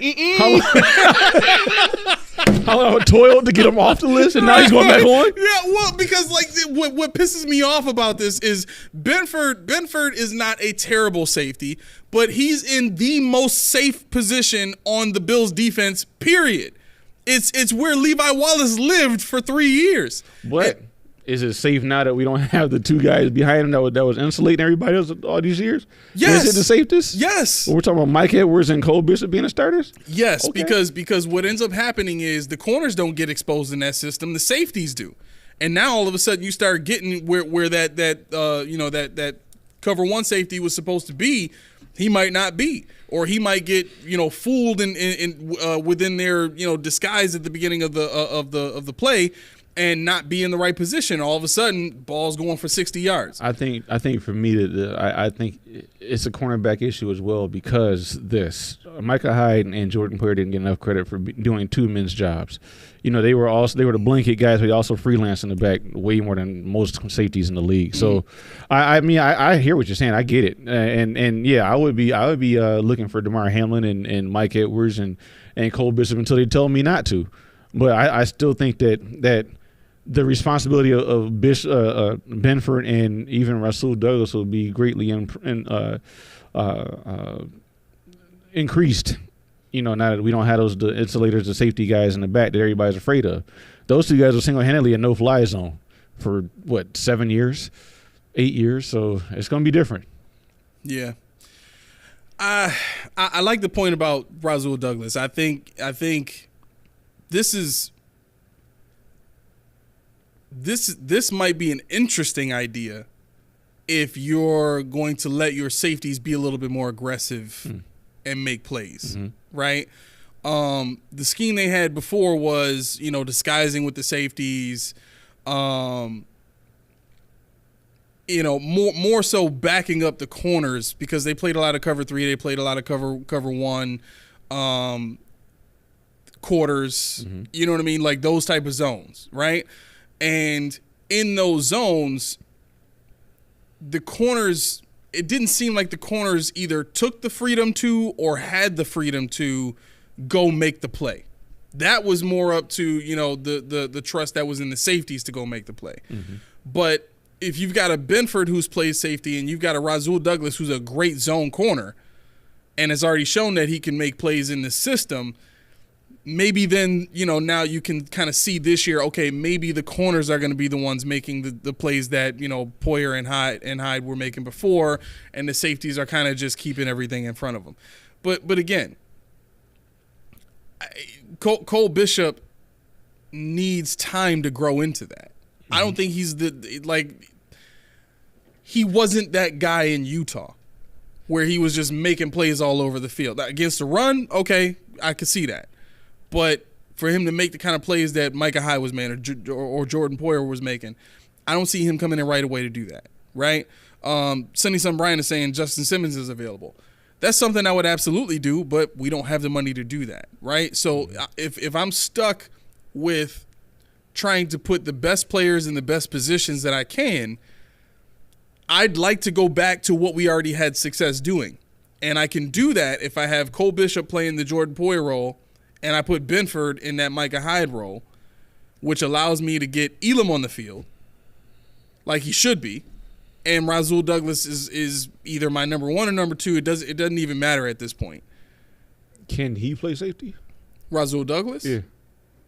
Yeah, but it's essentially the same. Like he's a more aggressive Benford, basically. Well, the reason I'm asking that is because I'm thinking of a world like you would like where Elam's on the field, but you still have Douglas and Benford on the field as well. So I mean, I'm what fine we're with seeing, that too if they want to do that. I don't think they will, but you know. Yeah, I can't see him doing it. Especially with what he did at corner last year, coming in off trade. I was just thinking about how he made plays in the zone, undercut, and he knew how to play in that zone so well. A lot of the safety responsibility is his zone. I could almost see him making that Micah Hyde play where he came across and robbed Matt Jones of that interception or the touchdown in the playoff game. And right. I could see him doing stuff like that. Even at 30 years old or 29 years old. I just don't know if he's ever played it before. So. Yeah. Just a thought. Yeah, this is all interesting stuff, but I think it's time to, I said conjecture. I'll conjecture. Well, yeah, that too, but yes, we can get to your thing. Yeah, go ahead. We need to, because it's almost time. It's almost time. Yeah. You always got to rob me having a good time. What? Rob you? This is the good time. What are you talking about? I know it is. You get to spend all this time with me? Make it go. Make it happen. I'm not complaining. All right, so I had an interesting thought. Which contributed to the topic we're about to get into, and this episode is titled "Which Bill will get the most sacks this year?" Right? And the thought was, we've done all this focusing on the secondary. It even took over this episode for most of the time that we've been sitting here, right? Yeah. There's so much that they can do with the secondary. It's so versatile that there's all these options that you can discuss, right? Sonny Son Bryant says that Hyatt interception against New England was a masterpiece. Absolutely. Absolutely. Yeah, unforgettable. That's a play I think Benford could make. I'm allowed to think. Keyshawn's not allowed to think. He's not allowed to think. Oh, man. Only I am. No, I'm kidding. But yeah, so the thought was this. Even if Von Miller comes back as a full-time starter, right? Let's say they want to get their money's worth. They put him out there. You're there day one, starting training camp, and week one, you're the starting defensive end. How many of us truly believe that at 35 years old, after what, 2 knee injuries now? And an Achilles. He's going to be healthy enough to come back and make any kind of impact plays? You know what? This is my thing. Do I think he can make impact plays? Yes. Do I think he's going to be like the Von Miller? No. Those days are over. Okay. I do think that I think. Well, I'll get into that when your major question gets asked. But okay. So the reason I asked that question is when I began to think about what his role would be as the pass rusher of the team right now, because he is, and I think Javon Solomon is probably number 2 behind him. Absolutely. When you think about the number 1 pass rusher on any team, that's the guy that's going to get what? The double team, right? Or the help. However, you may get a chip, you might get whatever, right? If you're putting 4 defensive linemen on the field and the best guy you got gets chipped or double teamed and the other guys you got are nowhere near as good as Von Miller, what are you left with? Well, this is where I come in. To your question, you're left with nothing. You're left with a line full of run stuffers. But a healthy Daquan Jones is that's the guy that's going to alleviate everything that you said. And that's why he's got to be healthy. That's why I've been screaming for a true nose tackle for all these years. because I think as good as Jerry Hughes was, Mario Addison was, and guys like that, they never had the luxury of playing with somebody like Daquan Jones, somebody that commanded a double team rusher quarterback is going to pay. Mm-hmm. And I think Ed Oliver as well. Ed Oliver is going to be. I think I had Ed Oliver on my list actually as our leading sacker, I believe. Who? Ed Oliver. He is. No, I had him third. Oh, okay. But yeah, I think Ed Oliver is going to be up there, in terms of production this year. Okay. If Daquan Jones is healthy, and if we can find a reasonable pass rush next to him. See, I think it's going to be Oliver and Epinesa this year. I think Epinesa's boom last year wasn't a fluke.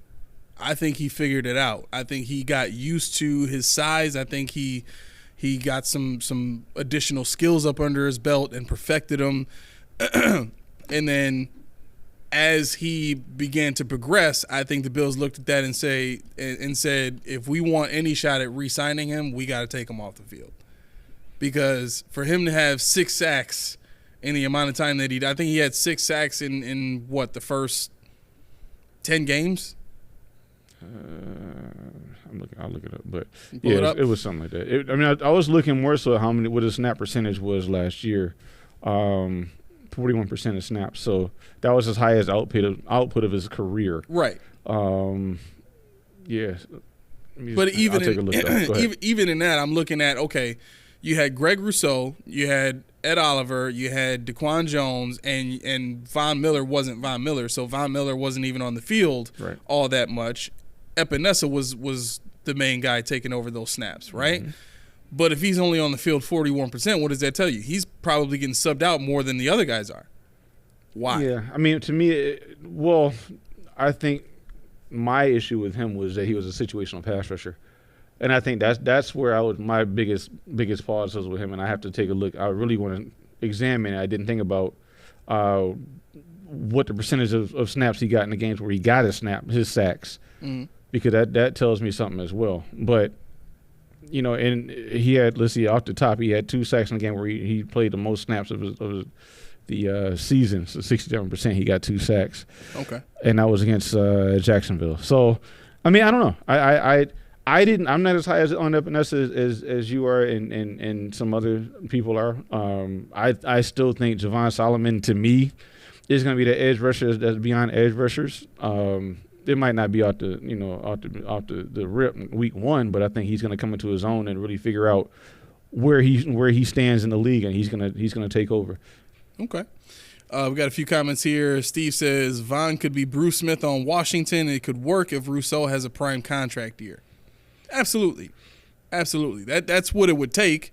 But then, do I want to pay Greg Rousseau, an extension when he has a contract year in a contract year? I don't know if I want to do that when he's, fresh out of the draft as a first-round draft pick, making what he's making. He was still making good money as a first-round draft pick. Let's not trick ourselves. I mean, I think I know you asked me these questions, and that was one of the questions you asked that I hushed earlier. Rousseau, yeah, I would definitely extend him if he gives us what he's been giving us. He's not going to be a $20 million defensive end, but I could see a world where if he's giving you 6 to 8 sacks and he's giving you 15 and 19 tackles for loss. I'd sign me up. Really? Sign me up. Because, like I said, you got to think about it. Rousseau was drafted with the assumption that he's going to be a pass rusher, and shout Buffalo. He's going to be he's not a pass rusher, but at the same time, what he does is a beautiful thing, and he's very good at it. He's very good at bat downs. He's very good at clogging lanes. He's very good at getting the complimentary sacks. He's very good at tackles for loss. He does take over the game in a different way than most people notice. So I would give him. To me, he's definitely a $13 to $15 million guy. But on the open market, he's probably going to be looking for something 20 or better. That's where I step out. But if I can get him for 13 or 15 or 4 year was at $50 million or so, $60 million, let me get it. I think the sweet spot for him right off the bat is probably $17 million is what he's going to be looking for per year. But see, we thought Epinesa was going for like 12, 13, and he got 6.5 a season. So who? Epinesa. So yeah, but Epinesa didn't get nearly the playing time that Rousseau got. He didn't come from the school that Rousseau came from. You know what I'm saying? It's just like the pedigree is different. I get it, but I think that lends to if Epinesa doesn't get this kind of play time and he's produced like that. Well, I mean, come on now, Greg. Tackles for loss are nice, but those sacks are better. You ain't giving them to me. Right. My thing is even if he turned out to be that, J.J. Watt type of player where he was just swatting balls left and right, you could he's big enough to do that. Mm-hmm. You know what I'm saying? Like you can't get really good at timing that stuff up. You can't just affect the game in some other way other than the run, because you're playing in a defensive system where you're going to give up the yards anyway. So whatever you do isn't going to get noticed because scheme wise, you're built to give that up. Yeah. You know what I'm saying? So it's almost like your best effort doesn't matter because of the defense you play in. I'm trying to. I should have looked up before we started talking about what his pressures were. All right, really quick, let me get to these comments while you pull that up. So Roy says, if Von is 70% of the old Von, then that'll probably be a win. Okay, I mean, what's 70%? 70% is what, 8 sacks? 70%. Well, 70% of old Vine. What was Vine good for? About 15 sacks. So yeah, that's probably about 9 to 10 sacks. Yeah. Okay. Yeah, I guess. I mean, he's a guy that's getting rotated out anyway, whether he's getting 3 sacks in a game or not. And that's the frustrating part about it. But Laura says, as a competitor, I don't think Von wants to end his career so sad. The DV scandal, injury, lackluster performance. I think he has something to prove. I absolutely hope so, Laura. I really do. I hope that's the mindset that he's coming in with. I also actually hope he gets the opportunity to do that. It seemed as though the team was trying to slow play, the injury and try to make sure he was coming back at 100%. There's no real way to know that other than letting him play in an actual game. Practice is not the same speed. There's just no way to kind of find that out until you're actually in a game. Now, I also am not I'm not trying to sit here and tell you that the team should have trusted him when he said he was ready, because it seems like almost everything he says is not coming true. I'm trying to be as nice as I can about that. You got to be real about it. You know what I'm saying? Say it with your chest. Right. But yeah. So Sunny Sun Brian says, it's sad to say Von will be cut after the season. Great player, but Father Time is calling. It's been a great career. I agree with that. I hope it does happen for the Cap's sake. And it's very unfortunate that we didn't get to enjoy him the way the Rams and the Broncos did. Tibonius Lex says, Javon Solomon is a fusion of Leonard Floyd's long arms and the powerful stout legs Von used to have. If everything goes right, he's going to be a monster. He is. I mean, that's the thing about it. You lead the nation in sacks at Troy. How tall is he? 6'2". 6'2"? Okay. He's not that tall. But I mean, I asked the eye doctor, I said, what do you grade his thighs? He gave him a hell of a grade. So, at least you got that going for you. But no, I think Javon Solomon has what it takes to really do some damage next year. And I did, go down a rabbit hole, and I don't have all the measurables and stuff, but I did have a too early watch list for defensive ends. We'll get to at the end of this. But okay. To get back to Rousseau for the topic at hand, he had 104 hurries in his 3-year career, 25 hits. They credit him with 20 sacks, but I think it's more like 15. This is Pro Football Focus I'm going on. Okay. Passes batted down 10 for his career. So, I mean, those numbers, they don't sound great, but this is like when they say, he's not a stat box filler. It's more of an impact on the field because he does hurry the quarterback. He does make it uncomfortable. And it really works out in his favor when you have Ed Oliver and Daquan Jones on the field, which, like I said, Daquan Jones, having him out last year really hurt us last year. That was it. That was the move. Well, sir, you've triggered another trap card, because if you like that guy, then you got to like my man, Kyle Williams. Why? Same reason. Why? Same reason. Look at his face. Why? Look at his face. He blinking crazy, like he twitching. You don't know what's going on right now. You have to like Kyle Williams if you're okay with Greg Rousseau, then you gotta like Kyle Williams. You have to. Same difference. Rousseau? Yeah. No, If you're saying he's not a stat guy, he's an impact on the field guy. This is why it's not the same. When was Craig Rousseau ever the heart and soul of our defense? When was he ever the one we're playing for? Greg Rousseau was a piece. Kyle Williams was right now the defense. Right now. Yeah, 10 years down the line, we'll see what happens. Kyle Williams didn't pop until what, year 8? Exactly. Why do we wait so long? Ship his ass off. This is what I'm saying about Greg Rousseau. No, okay. You can't sit here and tell me we got. Wait a minute. You can't say. I know it just triggered by itself. You can't sit here and tell me. Wait a minute. Okay, hold on a second. What? Hold on, man. Hold on. We gotta compare. Kyle Williams. Wow, I can't believe I'm doing this. No, it's not gonna compare. You can't compare a defensive tackle to a defensive end. You can't do it. We can compare relative impact. How? Through numbers? You just said Greg Rousseau ain't a stat guy. No, I'm not watching this. I'm not watching this. I'm not looking at the screen. No, I'm about to mute your mic in a second. Where that mute button at? Wait. Where? You right. You said year 8. Good Lord. I think that's what is year 8 or year 10. Something 1 or 2. Yeah. No, I think he only played 10 years. It was year 8. It was a long time. Yeah. It was a long time. But no, I think, I mean, I get your point. But for me, the thing that bothered me the most about Kyle Williams was that they talked about him like he was just the dude that held the whole defense. Mentally, yes.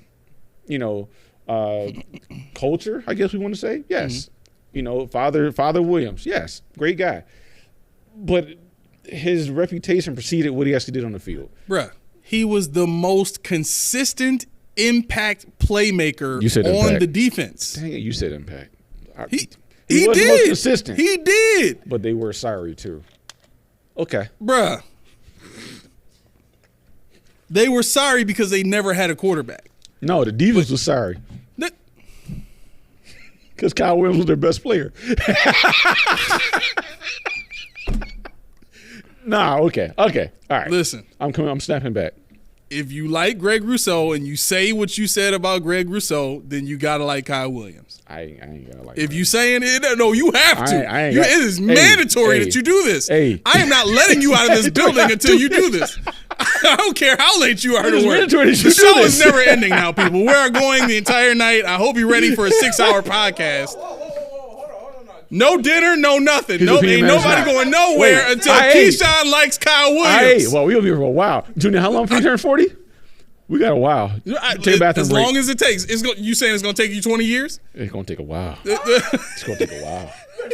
This is blasphemy. I don't understand this. Listen, if Greg Rousseau is categorized as not a stat piler, mm-hmm. and we've already said on the show before, Kyle Williams wasn't a stat piler, mm-hmm. but he makes plays on the field, mm-hmm. right? You said Greg Rousseau's impact is more on the field than it is in the stats. Well, you're talking to a guy like Shaq Lawson, too. You're talking to a guy like Shaq Lawson. I like Shaq Lawson. Okay. I don't have an issue with it. Greg Rousseau is a Shaq Lawson. So is Kyle Williams. Now you disrespecting Kyle Williams. What? Well, okay. Right. You're right. You got that. But I mean, category-wise. Nah, yeah. I mean, it's semantic. I mean, honestly, I think my biggest issue with Kyle Williams was like, I don't even know how to put it. Laura said, what did Key want us timestamping because I think it's here. Timestamp it. Timestamp this. When I piss him off. Whenever the time, this was it. This was the time. This is absolutely it. It threw me right off my chair. Oh my gosh! I couldn't believe you said that. I couldn't believe it. Hey. Did you want to finish your point or no? Go ahead. Okay. So we got. Let me see here. We have Laura. Laura earlier said, I think Daquan and Ed shutting it down, plus Bernard and Milano. I'm not so worried about defense. Plus, I think this is Rousseau year. Oh, it has to be his year. If he wants to get paid, it has to be his year. I mean, this is like, okay, this is the other part about this too. And this is not me trying to throw a wet blanket on everybody and tell you that the year is going to be terrible, mm-hmm. right? But if we're being objective, and we're sticking to the all truth, no sodium, right? I think that goes both ways. I can't get too high on the team. I can't get too low. I have to read between the lines, as Roy said, and understand what's really going on behind the scenes. The Bills have to develop some kind of buzz going into the season. This is why you're going to hear things like Elam is having a great camp and Rousseau has really stepped it up. Like, they have to get you excited to see something. This stuff doesn't just come out of nowhere, and it doesn't come out for no reason. So you saying they put the jacket on Keon Coleman and gave him the cookies on purpose? No. No. That's the kind of stuff that you can't fake. You ain't lying about that. You can't fake that, no, right? Can't. But the Kyer Elam stuff, you can absolutely fake. It's OTAs. Mm-hmm. Let's see if he's still doing that in training camp when guys are really fighting for the jobs. Mm-hmm. Let's see if Greg Rousseau still looks like this when he's competing with other defensive linemen to make plays. You know what I'm saying? These are the things that, like you said in the last episode, we got to take that oath of like, okay, we can't get too carried away with what people are saying and the hope of what we might see in the season. Right. Now, some of that flies in the face of what it means to be a Bills fan, which I get, and I'm not trying to take that away from anybody. Don't do it, please. but I don't want to encourage that. And when I say that, I mean, the kind of getting head over heels for, the buzz and all this new, like we got to take a step back and really try to see, like, why is all this stuff coming out now? It's coming out now because everything that's happened in the offseason so far has made it look like the Bills are really not trying to win a Super Bowl this year. They might be trying to do their best they can with the cap situation. They might be trying to win games. That's all fun and nice. But when you've been to the divisional round the last 3 years and you're trying to get past that point, this team doesn't inspire. Mm-hmm. Sorry. That's my opinion. It doesn't have to be yours. I mean, I'm just interested. I think for me, the biggest draw, I'm just interested in the youth. I want to see the youth. I want to see the young boys put their team together and build it the way they want to. And it starts from even the positional coaches. They're all young. Babbage, he's young. I mean, Brady, he's young. Adai, young. They're all. I mean, Ryan Curry, the quarterback coach, he's not. He was probably our age, a little older, but that's it. I mean, everybody else is relatively, mid to upper 30s, whatever the case may be. But that's a changing of the guard from when it was, when it was Leslie Frazier at 65 and Brian Dable, who was young at 44 or whatever he was, right. and Sean McDermott, who just turned 51 or whatever. I mean, it's a new feel. It's a new look. And I think for me, we talked about it in depth, how it was kind of a scapegoat deal where he said, oh, well, we're a young team and we don't have the experience yet. But I'm excited to see what the young guys can cook up, because whether you like it or not, the young guys are going to be here even after the coaches are, if it doesn't work out. Because Bishop is a rookie. He's got a contract. Holman's contract. James Cook contract for another year. Shakir. All these guys are under deals that will stand the test of time if you wanted to. And we've seen glimpses. It's just about getting the complementary pieces together. And I'm really interested in how they do it. Yeah. Steve writes in, Rousseau, because of size and skills, ruins plays and destroys the offensive plans. Kyle was solid due to strength and technique, but was a liability due to lack of size and speed. Big difference. I get what you're saying. and in that comparison, yes, you're absolutely right. But I wasn't comparing them in that way. My mindset was just based on what Keyshawn said in terms of they are both not stat pilers. Like, you're not going to see 40 sacks in 3 years. You know what I'm saying? But within their respective roles on the defense, they make impact plays on the field. I mean, the full disclosure, I'm not really a big Greg Rousseau fan, so I can't really defend your questioning. In jest, I can, but I mean, I want to have him because he's already a Bill, and we know how he looks with our team. We know what he brings to the table, and I don't want to have to find another Greg Rousseau to waste more time, because I want a real pass rusher. Okay, all right. If I told you that I was taking over as GM, and I said to you, Greg Rousseau's nice, but I know I can do better. You as a fan are going to say, what? No, I want to keep Greg Rousseau, or do I want to see if you can do better? Well, I think for me, I don't want to spend time on the Greg Rousseau role. We haven't. My biggest thing, and I know what you go. I know what you're asking. I'm not trying to avoid it, but I haven't seen that bona fide edge rusher yet. I want to focus on that. Right. So for me, just give me Rousseau. We know what he is. Put him there. Let's find this guy on the other side, because you got Javon Solomon. Yeah, okay, cool. Von Miller's 35. This is it. But then what? What if Solomon doesn't work? I don't think Epenesa is the answer at pass rush.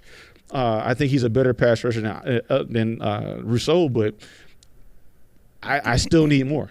I still need a guy that can challenge for 15 sacks. Somebody that you really, TJ Watt, a Bosa in their prime or something like that. I want to shoot for the fences, and I don't think anybody on this team is that, or has the potential to be that. And like you said last week, emotional response, it's my opinion, I could be wrong, but I just don't see that guy that has that bend, that elite bend, that elite speed, that elite hand movement. I don't see it. That's slippery.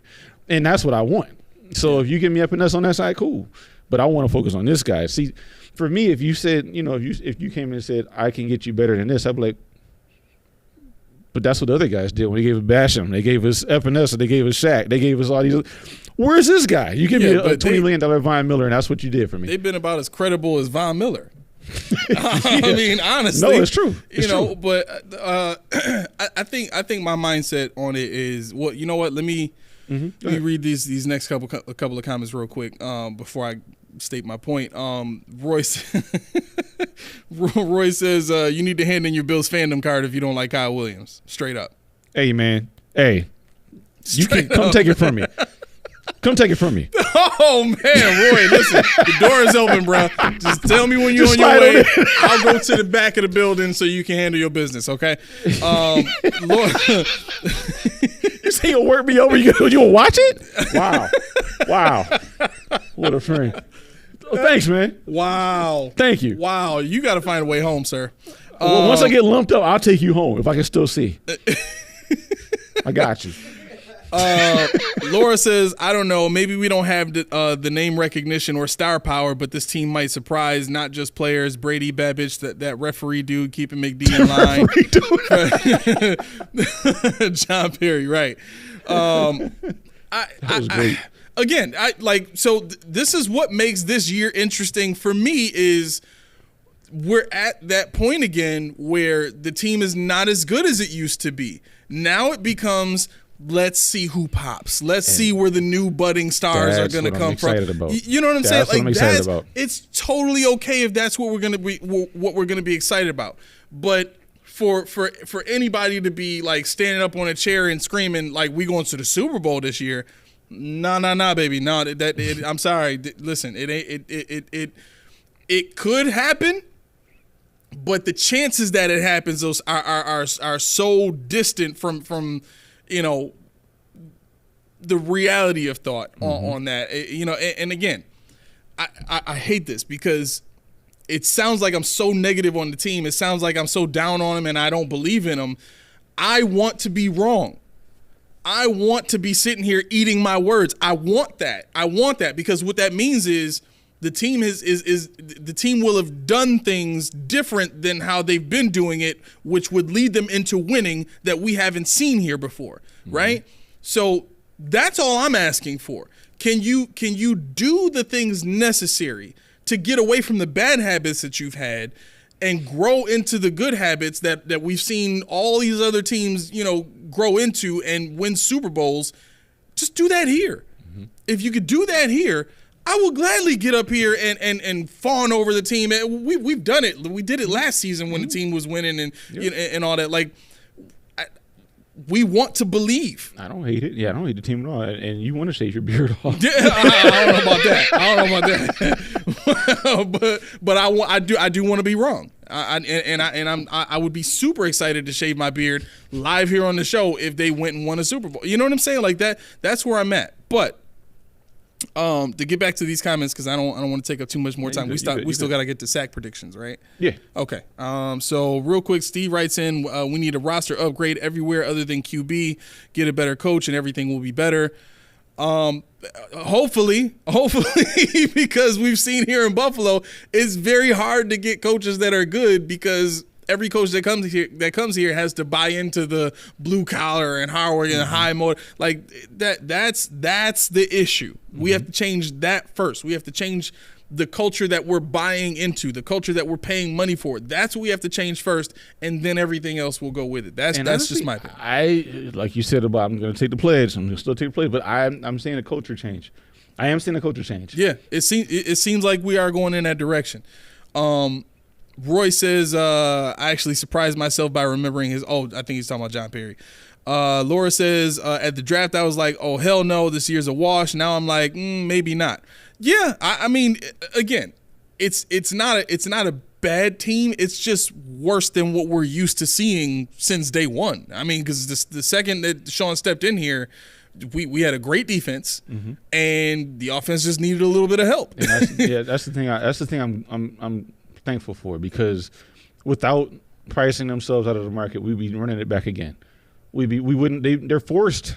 They've been forced to retool the whole team, and that's what I'm excited about.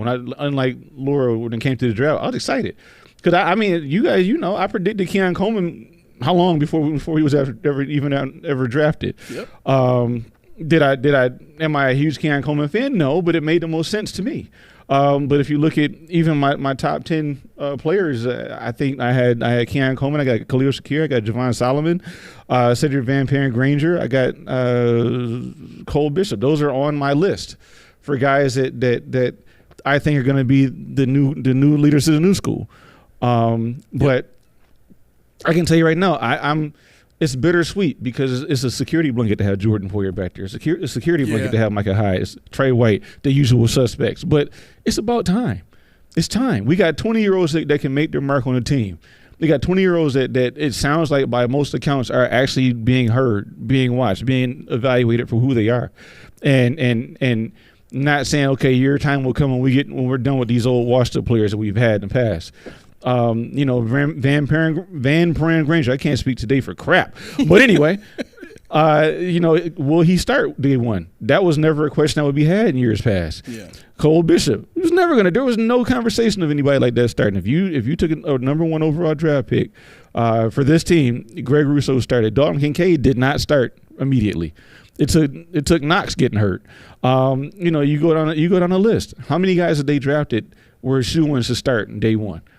And that's what you got to ask yourself. This is a new change. It's a new world. Yeah.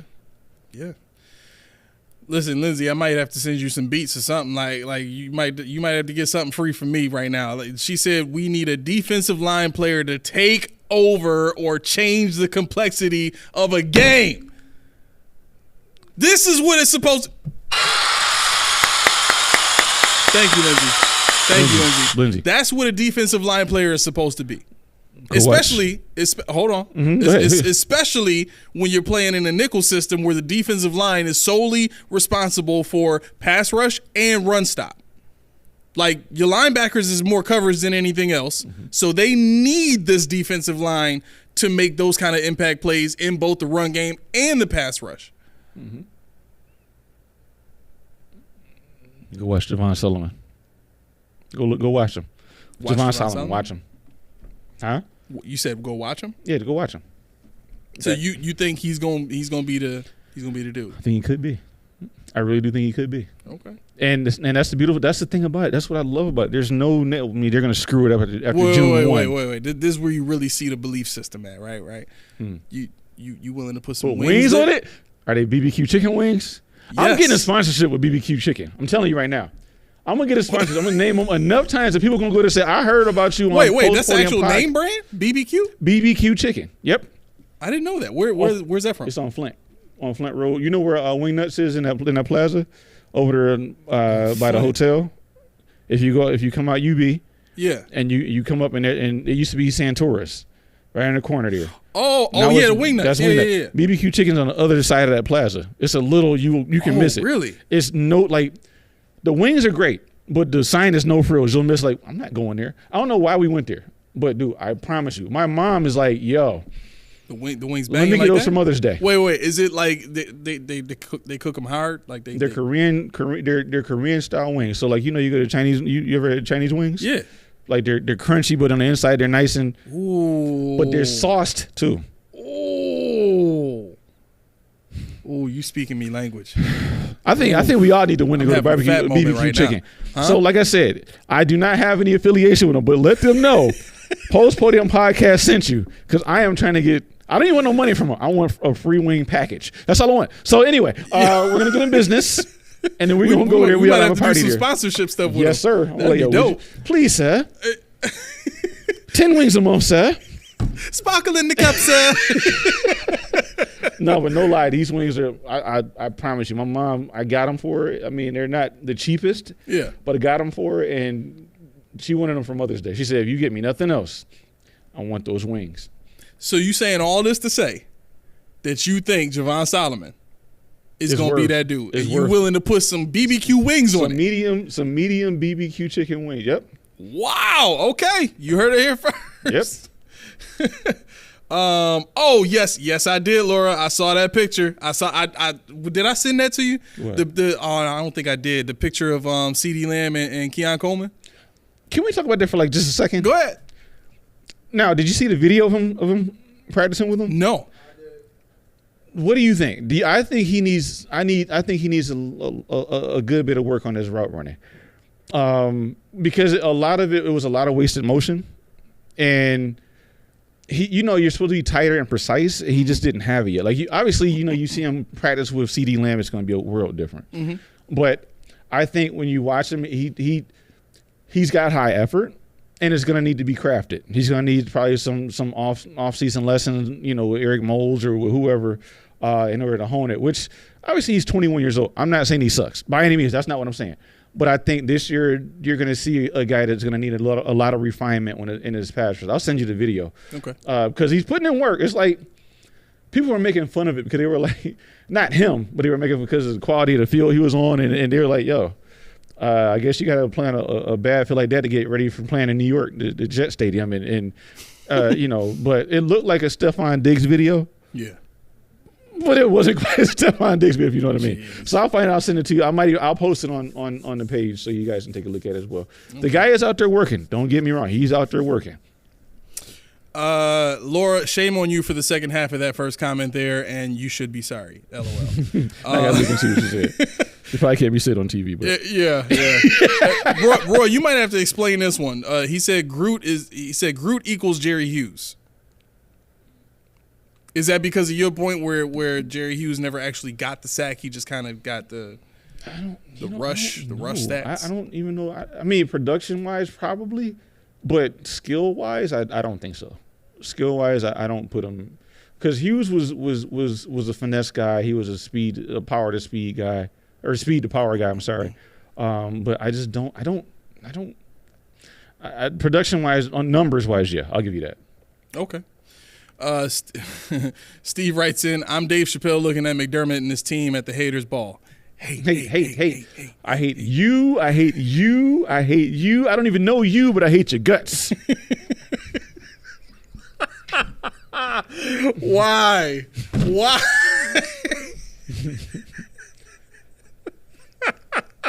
What was that quote he said? He said when he said your mama got underwear with dick holes in them. Oh yeah. Rosie O'Donnell. And he said, as I sip from this cup, I'm sure somebody is spitting. I thank the Lord for giving me so much and you so little. And you so little. That's right. Oh, that was a funny episode, man. Yeah, it was great. Let me see. Hate. Steve said Lamb and Dion together.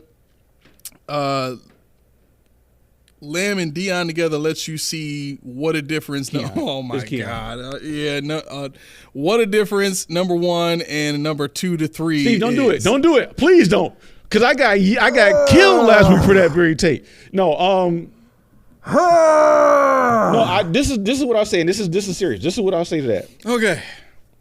And I thought about it when you asked me what is the difference between a X or a number one and the rest of them. Okay.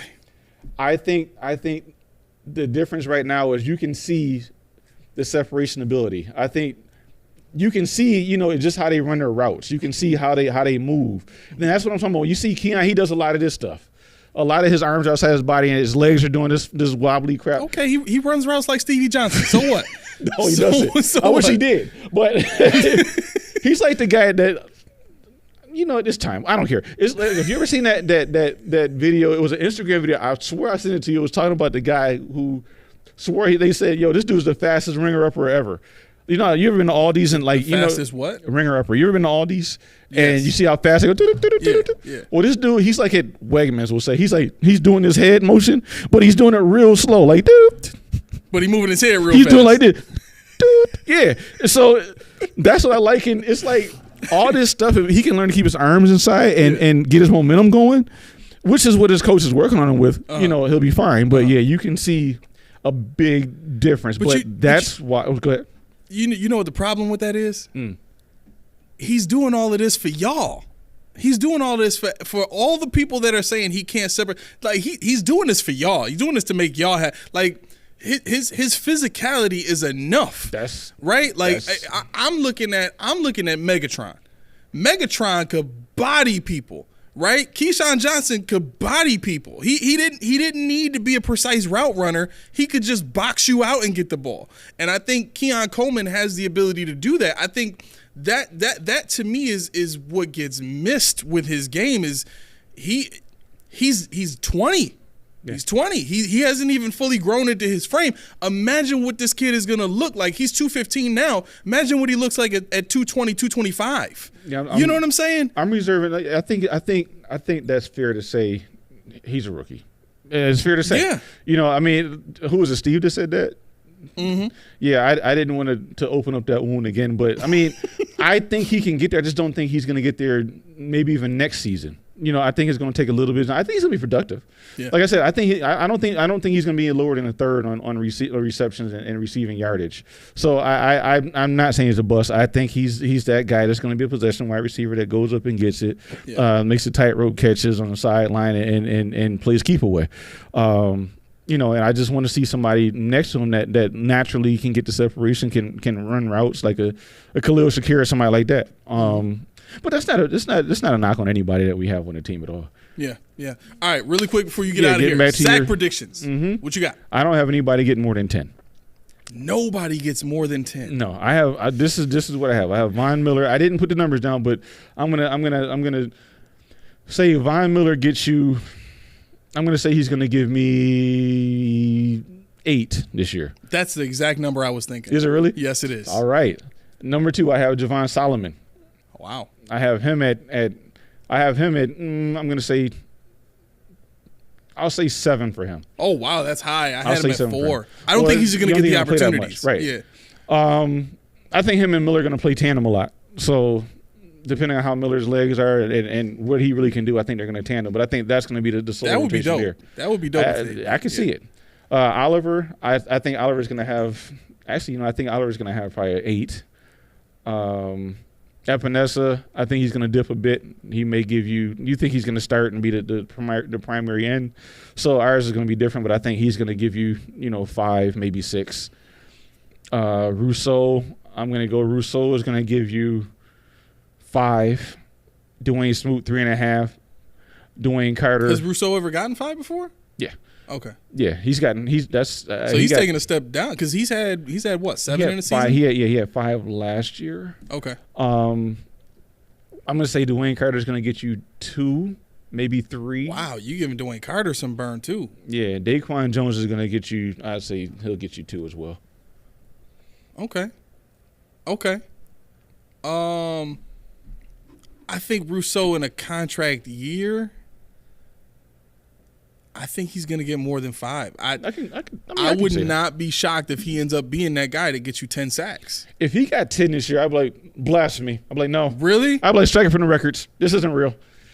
Okay. I mean, I'm not saying he can't do it. I'm just saying I would be like, yo, Really, dude? A contract, right, he waits until now. real. Yeah, but that's what I'm saying. That I think he has the athleticism and the potential to do that. It's just, you know, the role that he was put in or whatever the circumstances were, he hasn't been in position to do it. Right. But watching his first year and the plays that he was making, you know, batting the ball and being in quarterbacks' faces and stuff like that, like he's got to get there. Right. It's in him. It's just you don't understand why it's not translating onto the field. I agree with that. Steve Lynn says Solomon is going to be the next Elvis Dumervil. That great. Give it to me. Oh wow. I agree with Lawyer. Damn, Roy. Roy said if he stays healthy, Epinesa gets 11. Wow. I mean, he got 6 playing 41% of the time. I'm not going to sit here and be mad at any of this, be wrong at any of this, as long as I'm low. If I'm high on anything, I would be mad. But as long as I'm low, I don't care. Man, can I see if I can see Rousseau getting 10, then I have to be able to see Epinesa getting 11 because I mean he got 6 playing 41% of the time. So yeah, you know what? I'm gonna be crazy with Roy. I can see it. Smoot, I don't think he gets a sack this year. I don't think he gets not one. I don't know anything about him. So. Who cares? Never mind. Right. Carter, I think, is another one that doesn't get a sack this year. I think his game is more the Kyle Williams game where he's just smart on the field. He's always in the right position, and he may pop here or there with a tackle for loss, but I don't think he's going to get a sack. Jones, I think, is a very interesting player for this conversation. Steve said, "Yeah, Smoot might get cut." Yeah, you're right about that. Jones, PFF had him as their number 2 best defensive tackle last year. And that's because of his ability to rush the passer and stuff the run. Mm-hmm. I do think with him coming, in this offseason fully healthy, fully recovered from everything that he dealt with last season with the pectoral and all that kind of stuff, I think you might see him with 5 sacks. I was thinking that, but I'm like, I think the other guys are going to eat because I think the speed with Solomon and Miller now to get there before Jones will. Jones going to be at the quarterback. Like, what happened? It was my sack. He already been in ground. And to Roy's point about Epinesa being healthy, possibly getting 11, he only had 11 sacks one time in college. Okay. To junior year. So he's done it before. That's all we needed to know. He's done it before. I had to go back a little bit in the archives, but he's done it before. Yeah. Fair enough. Wait, he did it as a junior, you said? Well, that was the year before he got drafted. So, yeah, he only played 3 years of college. There you go. All you need to know is when he's in a contract season, he can ball out. He was also 280, too, at the time. So we'll see. Right. Even better. Now he's 264, and he's going to get 11. Right. Oh, man, I feel bad. Tibonius Lex said, dang, I was just typing. What do y'all know about Smoot? Never mind now. Yeah. Got to be faster, Tibonius. Yeah. You got to be quicker than that. Because, honestly, if it was anybody else but Smoot, I could have gave you some time to type. But him, I got to make that into a button. That would be hilarious. But I heard, again, what is his name? I had to look it up because I forget. Cameron Klein is making waves again in training camp. I'm done with that conversation. Well, as long as it's not Casey Toole, I don't care. Toole, if he makes the team, I'll be like, how? Why? What? If Eli Ankou makes the team again, I'll be like, why? Is he ever really made the team? Austin Johnson should have a better shot. Yeah, I would think so. Yeah. Yeah, I would think so. Yeah. Some names to watch. Mark them down.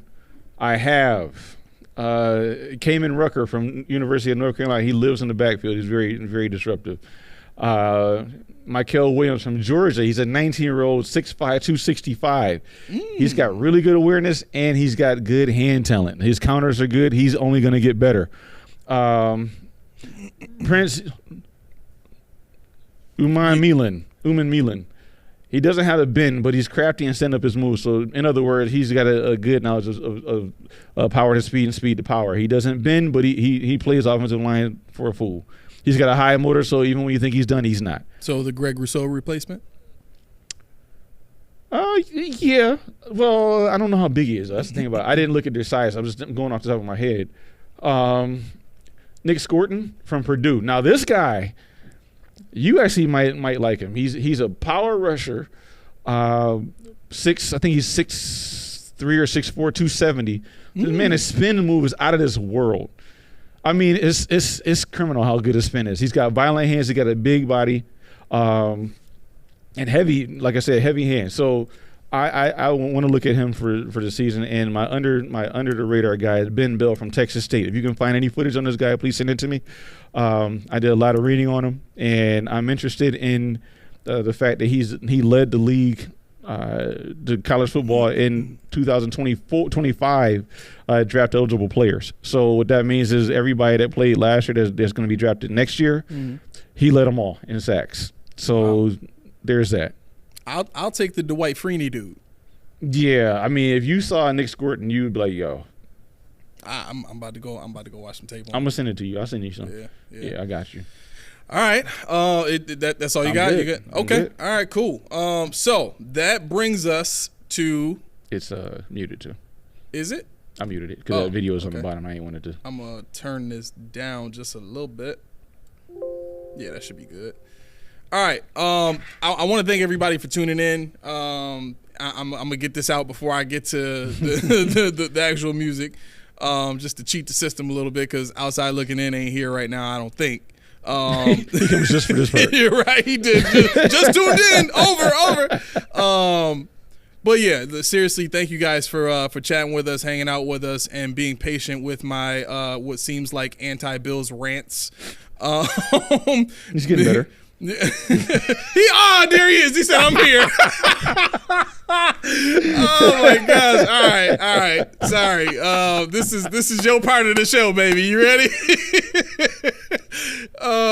Tibonius Lex says, "I love that I was able to be at work and still be here for the almost full episode." We love it too. We love it too. Listen, we may be moving out at us. Oh yeah.